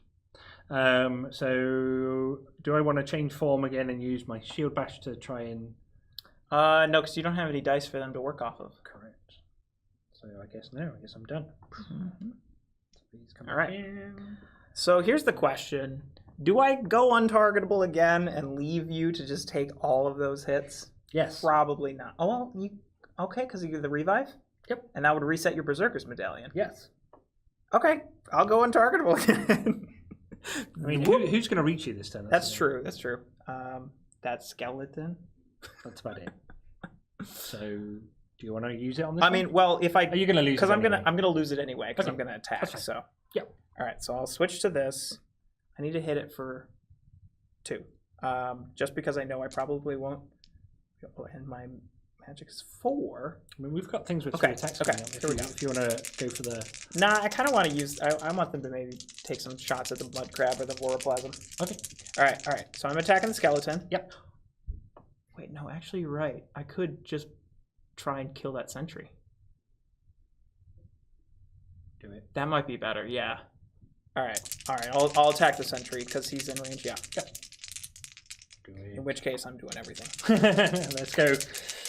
All in fireball. All right. 2, 4, 8. Oh, he's got no defense. That's an outrageous. That kills him, but he does have rally. Okay, so he spawns what? A Bosmer Marauder. Oh no, this guy's got range. Oh no. But he is still going to move because he wants to try and help unlock the door. And I'm going to use that to my advantage. Yep. And place a stun die. I get to place 2 of them on ones and 5s. Yep. So I'm going to stun both of those guys. Nice. Boom. All right. I get to heal for 2, but I think I'm at full. You are. Yeah. So. Okay. I think that'll be it. Okay. Now our little friends, do we need to kill this bandit or not? It's just going to be hitting us with 1 dice, right? That's a good point. He's got steal, but he'd have to roll a 6 to actually steal anything. I mean, it's not the worst thing to try and kill him, but you're right. I mean, the crab needs to be taken down. This guy needs to be started on, but that's 2 attacks. Who can we hit with this guy? Because we can move that guy up. Yep. Do that because that guy's got 2, so it's unlikely we'll be able to do any chip damage with these guys. Correct. So, well, he's got 3. Oh yeah, 3. So maybe we can. Okay, so let's try and take out the bandit. So this bandit is going to take out that bandit. Battle of the bandits. Come on, bandit. 2. Yay. So 1 for the armor, 1 for the kill. Boop. Okay. Well done, my bandit. All right. And then, do we just want to try and do the crab? Should we both have them go for the crab? Oh, we could do this one on the crab first. This one's only got 2 attacks. It's probably not going to do anything else, right? Yeah. I mean, we could have it attack the voroplasm. How do we do that? Well, because what's its range? 4? Oh, wait. Oh, it is range, yes. Oh, and it can target 2. We can just have him stay where he is. 1, 2, 3, 4. There we go. 2. Yeah. Reading the card explains the card. Oh, that guy had it. He rolled 2 as well. The only 1, 2, 3. Oh, we can have him. Oh, is it? Because he's also got 2. Yep. All right, so he's also attacked the mud crab. This guy's going to attack the mud crab and voroplasm. I like it. 2. So 1 for the armor and 1 for the armor. So 1 point of damage on each of those. Now, do we want our Argonian to go for the Orc Bandit? Or to so what is this crab? warlord going to do in its turn? Is it going to come in and hit something, or is it going to walk past? Can we? Well, they're going to keep trying to get as close to the door as they can. Right, so it's going to come around here to the gap. But does it? Well, no, because I guess we could activate that guy before that guy, in which case he would go around the gap. Yeah. Then he would go here. But can we have him come to here? No. Okay. Well, unless, because if we move him there, then he'll go that way. Yeah. He would probably kill one of them. We can't have him not fight somebody. Yeah. In which case, if we have him kill this dude, and then we can maybe have this guy will spawn next to him. Yep. And then be able to deal a good chunk of damage. I like it. With the 3. Okay, so let's have this guy then move this here, right? Yep. Okay. 2. Okay. Kills another point. Kills the crab. We're spending an awful lot of energy killing one little crab. Those crabs are tenacious little. They're things. hardy. Boo. All right. Okay. God, this is brutal. This guy's our guy. Yeah. All right. Okay. Enemy is not going to stand up again. Yeah. Okay. So who's the highest? Well, we killed the 5. So there's a 4. Oh, this guy's 5. So this guy, he's going to move there because the rat lies. Move, rat. He's going to kick the rat down the hole. So we'll move the rat next. Yeah. All right. We'll move the rat next. Rat's going to go 1, 2, and then rush. 3, 4. Yep. And then these guys. This guy will go 1, 2. But he's stunned. Yep. Granted, I think he'll still move poison up 3. Okay. So he doesn't need to roll any dice or anything to do the poison. Nope. He just licks my boot. It's a valid question. All right, and then this guy's going to go 1, I should have worn shoes. He can't roll any dice, and Enfeeble, I believe, does... Can you read me Enfeeble? I can read you Enfeeble. I think it's after attacking. After attacking, yeah, add number of light fatigue. Actually, wait, yeah, what does poison say then? Poison says... Okay, so poison just says add to target unit. Yeah. So, yeah, not after attacking. Does he target me if he doesn't roll dice? Yes. Yeah, okay, so that's all of those guys. He still makes sandals. This guy is just gonna go bwah. Yep. This guy is gonna bwah, bwah. Yep, and then 6 dice. 6 dice against that guy, right? Yeah. Goodbye. What does dodge do? Oh, actually, reduce damage dealt to this unit by the number of misses. Okay, come on, you have a chance. I do have a chance. Oh, he's also got divert. He's gonna live. Oh, he is gonna live. There we go. See? Gosh, I knew this all along. This is I told so, you again. So he definitely takes all of it, but so I just rolled obscene again. 3, 4, 5, 6, 7 points of damage. But there we go. Okay, but divert coming in clutch. All right, now this orc bandit's gonna go to there. Yeah. And then this guy just got to move, right? Yeah, because he was there before. Yeah. I feel it's quite thematic, us protecting the last jail cell from all comers. I don't know how long we can survive this, but is there any? And we wanted to knock him down, but even I don't think that's a possibility now. We might very, but the problem, So if they manage to get through and unlock this last thing, like if we ultimately decide we have to just run away, the main thing is the moment all of the prisoners are free, he's going to book it for the exit. Okay. And if he escapes, we lose. Sure. So we could come out, let them... We could come out, let some... him. Yeah, and then intercept him, which might actually be a good call depending on how well these next couple turns go. Sure. All right. Okay. It's round 3. You're up. It's the final countdown. Oh, these guys are up. Okay. So I'm on restoration form, and I do have 1 restoration die. But neither of us need healing. Nope. So, I am going to move to here. Mm-hmm. Switch to double-handed and claymore everybody around me. Okay. Who you? I'm going to. So I'm hoping that you can move across and block. Yep, I can do that. Fatigue for switching. Yeah. Thank you. And I can't roll any other dice with this, correct? So you can block that. So the question is, can we burst down this guy? That'll be a bit tougher. But we've got some other help. Or can they? Nobody else can get in the way, right? I guess if I get one, I can leap back into the doorway. Mm-hmm. So let's see how we go. Let's do this first. And I do go. And you hit for 2? And I hit for 2. So who were you targeting? So I was targeting this Targeting guy. this So guy. we need to knock this guy down. So he takes 2 damage. This guy takes none. This guy takes 1. Okay. Oh, and these guys are no longer stunned. And that goes in there and there. And then I'll use my dragon leap. Jump back in there. Okay. All right. I have no idea if that's any good or not, but it's what I'm doing. But I now get a whole bunch of dice back. So it's a delay, a jump in, a leap and a swing, and a jump out again. It is what it is. It is. We need to kill that poison thing so it stops moving on my... Oh, a point of 3 damage on me for the poison. Boop. All right. My turn? Yep. Okay. You can remove my untargetable. I will switch to this to roll this against that dude. Yep. Right roll. Gain of tenacity. I think that's really all I can do for this time around. So I'll recover this. Okay.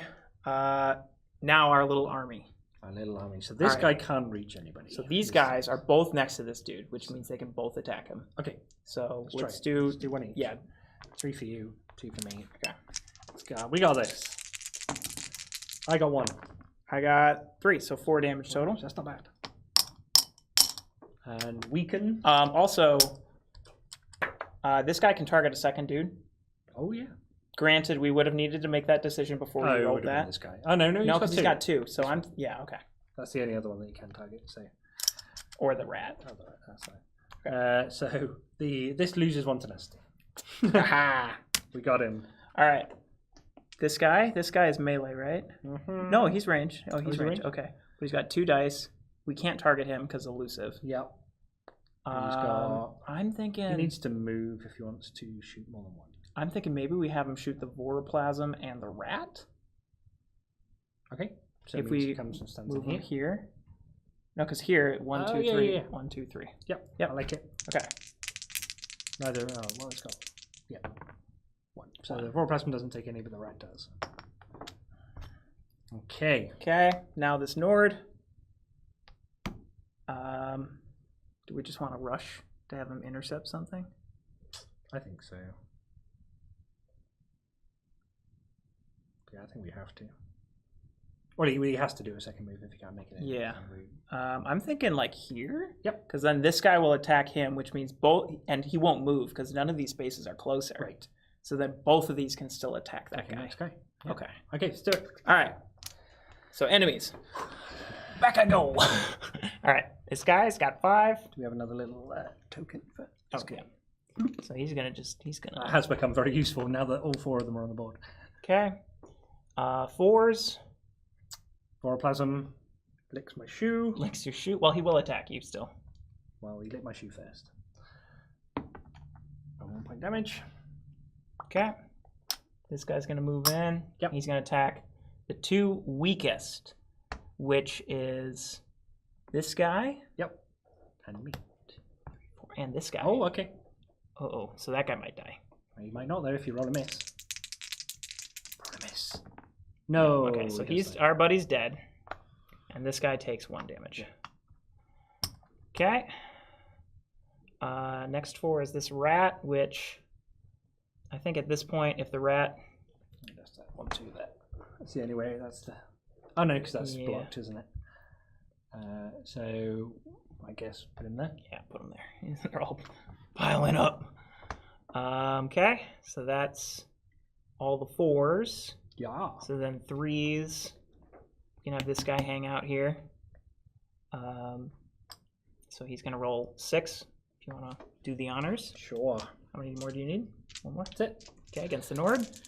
Against which one? That guy. He's Oh, the against He's him. the strongest, yeah. Yeah, he's gone. Oh, he's gone. Oof. Even with the 1. Oh No, he's got no, one he's left. got one left. Oh my gosh. One. He lives. All right. The Red Guard Bandit is going to move, attack him for 1, but he's got to break through that defense, so it's unlikely. Oh, we're good. Whoa. All right, and then this Orc Bandit's going to go for the. He's going to roll 1 die and apply it to the 2 strongest, which is going to be me and this guy, because he's. Oh, it's combat. Yeah. Okay, so You take one. I'm going to war scale it. All right. What's the war scale? No, you're not going to. No, I was kidding. Oh, you had a defense in there. Yeah, I had a defense. It's like, what are you doing? All right. Okay. Oh boy, this is we have Backed against the backed walls. ourselves into a corner. We have deliberately. So. We can't even escape anymore because we cut off our 1 route. No. All right. Well, you're up. Was it So round I'll 4 take now, or did I already move Place this? of true damage for the poison because he kept licking my shoe. Okay, what do I do? Okay, I think I'm going to.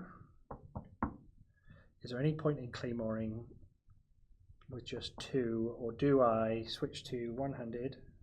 I remembered this time. And use that and these both. And I'm going to target the Marauder. Okay. Come on, Marauder. You kill it? Blah, blah, blah, blah. Very much so. Oh, nice. Okay. Took my point. So the question is, do I want to switch back to restoration and try and heal myself, or I'm on 3 right now? I think I'm okay. Yeah, I think The I'm rat okay. won't be able to The get rat you. can't go to me. So I'm only going to take 1 attack from the Voroplasm. I think I'm fine. Okay. Fine, he says. Bloop, bloop. All right. Those go away. That comes back in, and that comes back in there. Okay, so my turn. That poison has really got in the way for the last 3 or 4 turns. All right. I'll switch to magic. I think I'm gonna try and. Oh, should I try and blast the Voroplasm? Yeah. I mean, it might only just do 1 damage though. I mean, try it. Okay. Oh, this guy's clear. I mean, there's no other better. I mean, killing the rat that can't get at us isn't better. 2 damage to only 1. Yep. But I gain a tenacity. Which I don't think I can realistically use at the moment. Oh, that's enough though to give me another war scales if I need it. Nice. All right. I need to get my proficiency back and use my bow. Okay. Recover these. Gosh, I should have upped my recovery at some point. This 3. I know. It's killing really me. I mean, I'm pretty glad I've got it, but it's Okay. So now our little minions. a little minion. I think this guy against that dude for sure. So I do that one first. So let's see if we kill him. That is 1, 2, 3, 4. 4. All right. And then should we try to kill him with the Nord? I think so. With 2 attacks, I'll let you do that one. Okay. Don't let me down now. Oh my gosh, please. Just exactly the right amount. All right. And then we've got this guy who has 2 attacks at the 2 of our choice. Okay. Voroplasm for sure. Yeah, Voroplasm and... The Red Guard Bandit? Yeah, it's got to be, isn't it? So come on. Yes. Okay, yes. Voroplasm's dead. Gone. This guy takes 2. Okay. We will hold the line. This is so brutal. So, yeah. Oh my gosh. So that's all 3 of our guys gone, right? Both of those to kill that, and then that damage there and damage there. Perfect. Okay. So Enemies go. Enemies go. So they're both dead and blocking. So this guy, he's gonna make his I'll way. do the bandit onto these guys. 1. So takes. So wait, the bandit? It's He goes for the 2 strongest. 2 strong, yeah. So it has to be these guys. So Yep. just so 1 on you. Yep. 1 point damage. You didn't have any defense save, did you? That That can't move. Yeah, you can't get any closer. So did he move yet? No, not yet. So he would come and... Oh no, he's already next to somebody. Yeah, he's already. Yeah, so he's gonna attack that guy. Sure. For 1. Go for it. Nope. Haha. He'd probably be able to steal if that Nord's got anything. Let's just find out. Would he steal? Yeah, he would. So he stole his native. His native ability. Okay, I think that's it. Because you already rolled that guy, right? Correct. Okay. Yeah. Okay. And the rat is just stuck. Okay. All right. Oh my gosh. Yeah, we absolutely cannot afford to let the I think we just gotta keep them from, because if that orc warlord spawns, we're take that. Yep. I am no longer gonna get more poison after this. So that's but you can heal still, right? I can heal. And you've got your revive still banked. Right. So do I have to be adjacent to use the sword and board? Yes. So I can't just throw insults. Although you could move up and kill the rat. Right. And this guy wouldn't. I mean, he'd be able to get to you and attack you, but he won't. He would poison you. Oh my god, he's got poison too. That's not fair. Okay, I think I'm just gonna go. I'm gonna move to just heal. Restoration. I'm gonna heal. Yeah, especially because we're gonna probably start taking. Yeah. Oh, because we're in round 5. Can I split these if I need to? No. You would have to select who you're. It's one target. Okay, and then whatever I roll on that dice would be what you get. So Yes. I can't roll them both and allocate like Correct. Because a lot of the other ones you can allocate after you roll. So did you want to roll both? I'll roll both on me. Okay. Yeah, I don't need it at the moment. I need it. Hey, there you go. There you go. So I got 4 and a tenacity. Boop. So 4 dice of healing. Only 3 back, so not quite up to full, but even so. I still have some defense in there anyway, because I didn't take any damage from the hit. So the question is, do I want to move up and do a hit and jump back, or do I want to stay where I am? I think I am going to stay where I am and clear. Get those dice back. More stuff. Oh yeah, because you don't have a lot of proficiency for the next round. Right. Although I could move and then jump back, I guess. Oh yeah, you got the tenacity for it. Yeah. Your call. Let's try it. I think we need to start clearing these a bit more quickly because we're on round 5. So I'm going to jump up. I am going to bash it, which is a move back. Do you take 2 fatigue? Because you're taking a second. Yep. Loop that. And then I'm going to do that and that. Excellent. 0 damage. Yay! That was worth it. So the question is, I'm going to use 2 of those fatigue for a searing strike. Well, you have to take an additional. You'd have to take an additional attack in order to do that, because that's adding to an attack. And that would start giving you over fatigue. Or if you do that one, then we both roll 2, and I can target. I'm in Magicka, so I can target the rat as well, or this guy. Gotcha. Or heck, even this dude. Even that dude. But then I've taken over fatigue anyway. No. Okay. Because that's not. This is a separate. This is adding to an attack, so you'd have to take another engage. This is just a free thing. Every adventure gets to roll. Do that. Okay. So I'll hit the rat. Okay. Or do I want to hit the? Well, what are you in? What form are you in? So it has to be adjacent. Okay. 2 points on the rat. Okay. Now here's the question: should I try and kill the rat, or should I try and go for the Red Guard bandit, or even our friend quest enemy? Your choice. I mean, knocking down the quest enemy is not a bad thing. Yeah, I'll see if I can get him for 1. I can't. Nope.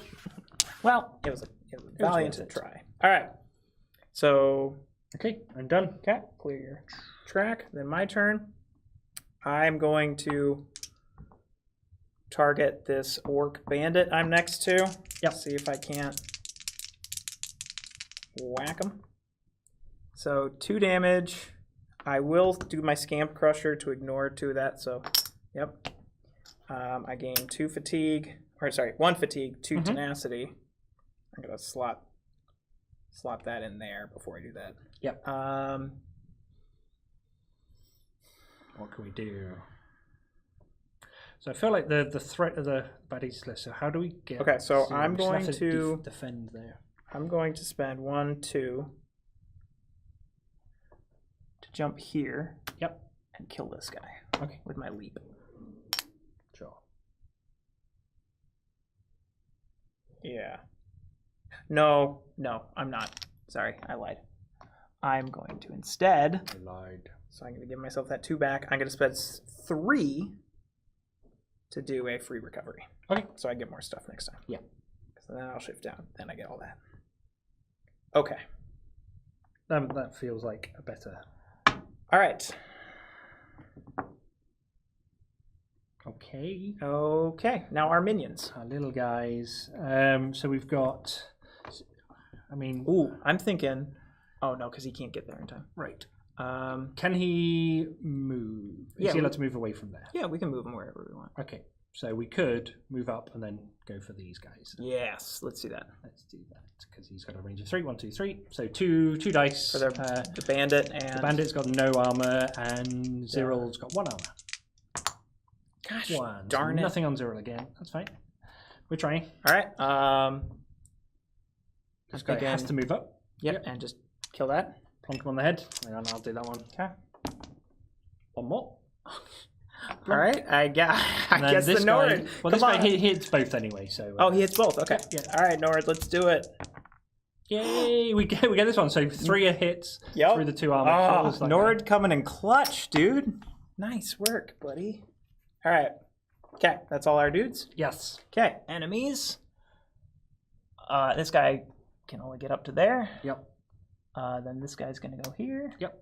He's gonna attack the weakest, which I think we're tied. Yeah, tied. No, I'm 1 less. Are you? Aren't I? No, 1, 2, 3, 4, 5. 1, 2, Oh, 3, you 4, got 5. defense. Yeah, so Yep. have him attack you. Yep. So 1 attack on me. Nope. Nothing. Okay.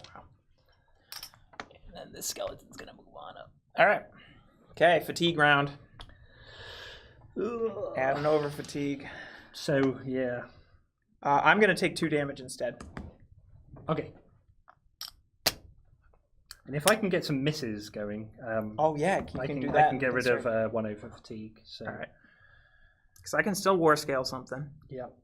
So. So I think I'm gonna jump into danger. And just claymore those 2 guys. And Claymore. That sounds good. I should be. I mean, we should. Oh, because these guys Because clear. I can revive or reanimate. Yep.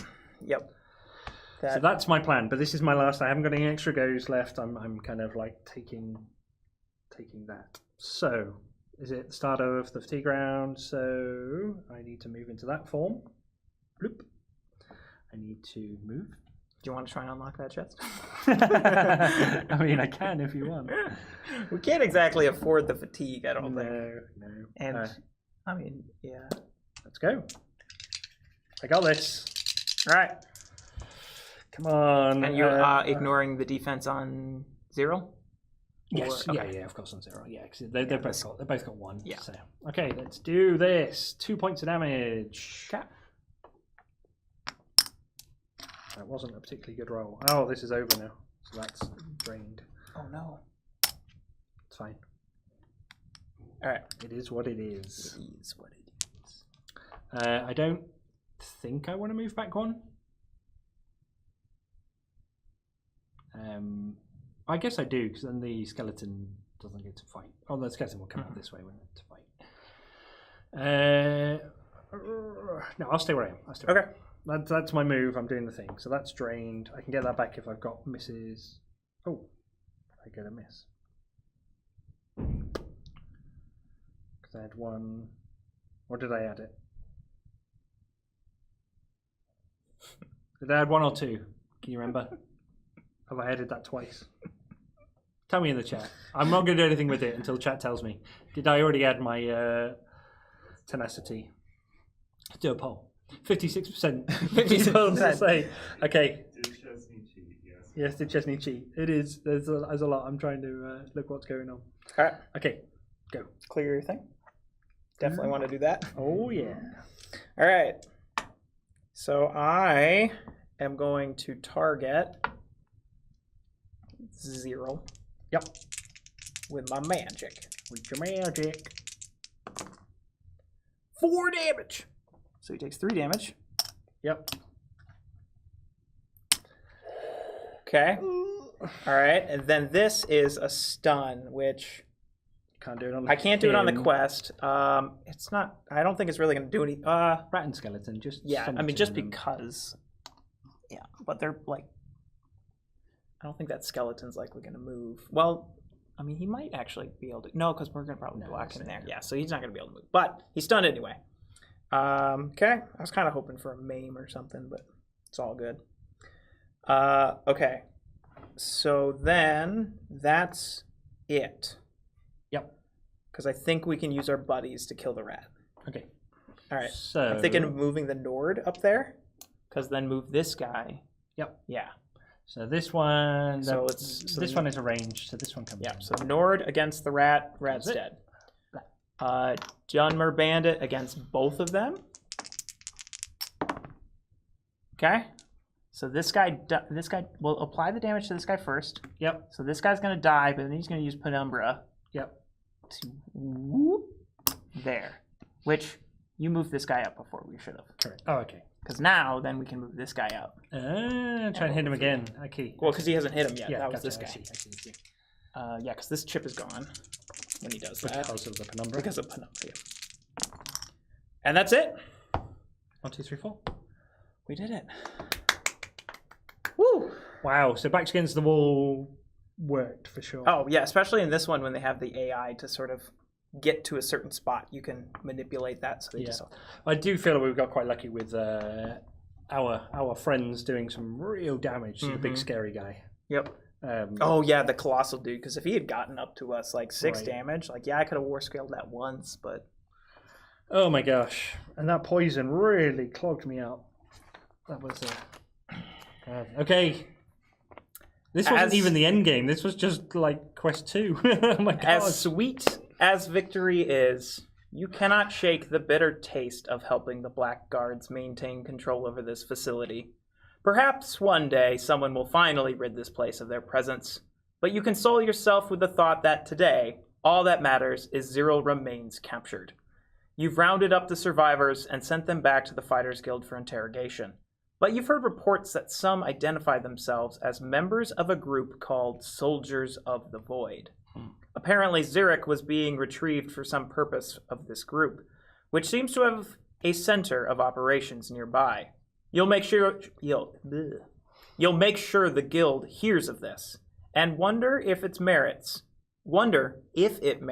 some independent investigation. There we go. Okay. Experience? 3 experience. 3 experience. Which that brings me up to 4. I'm gonna just immediately spend that to up my. Yep. I'm on 3, so we'll take a photo. So this goes up to 4. So this up to 21. Okay. So, but I was saying that the end games are typically scaled so that you want to be around 30 experience. Yeah. But I mean, I think we've just proven like we can handle anything. Except for a delve. We just can't handle delves. Yeah, we've lost. So yeah, I think we won a couple of clashes, lost the delve quite badly. Yeah, and there is like the end game quests are sort of like they're a little bit shorter. I don't know if we've officially landed down on an exact date, like day restriction. Yep. But they're a little bit shorter than a main session because their final battles are a little bit longer. Like, so it's all about like, all right, you know, like for example, I still have this side quest. I get to keep this and carry it into the next session. So I have those days to maybe try and fulfill this. Or if, you know, there's a trainer you want to make sure you visit before the end game or things like that. You have a few days, like 5 or 6 days to sort of prep before you actually go to the final confrontation. Yep. But yeah. Okay.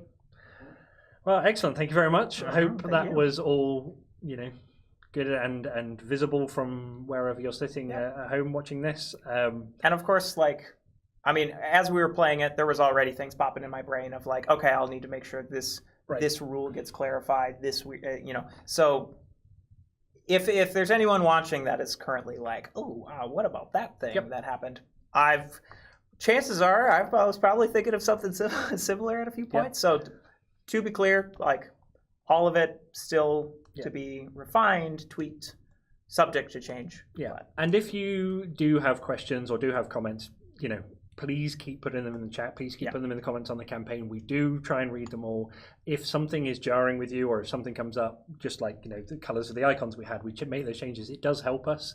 Like if enough people, if more than one basically says the same, gives the same kind of feedback, that tells us something really important. So keep giving your feedback. Keep telling us what it is you like and dislike about the game. There is still a long way to go in development, but it is feeling. I mean, there were moments where we were sweaty palmed on various clashes, and this last one we really had to think through it. So hopefully that comes across with how you guys play the game when you get hold of it next year. So yeah, thank you very much from me. Thank you from me. And yeah, we'll hopefully see you for when you watch the final battle, which will be recorded soon. Soon.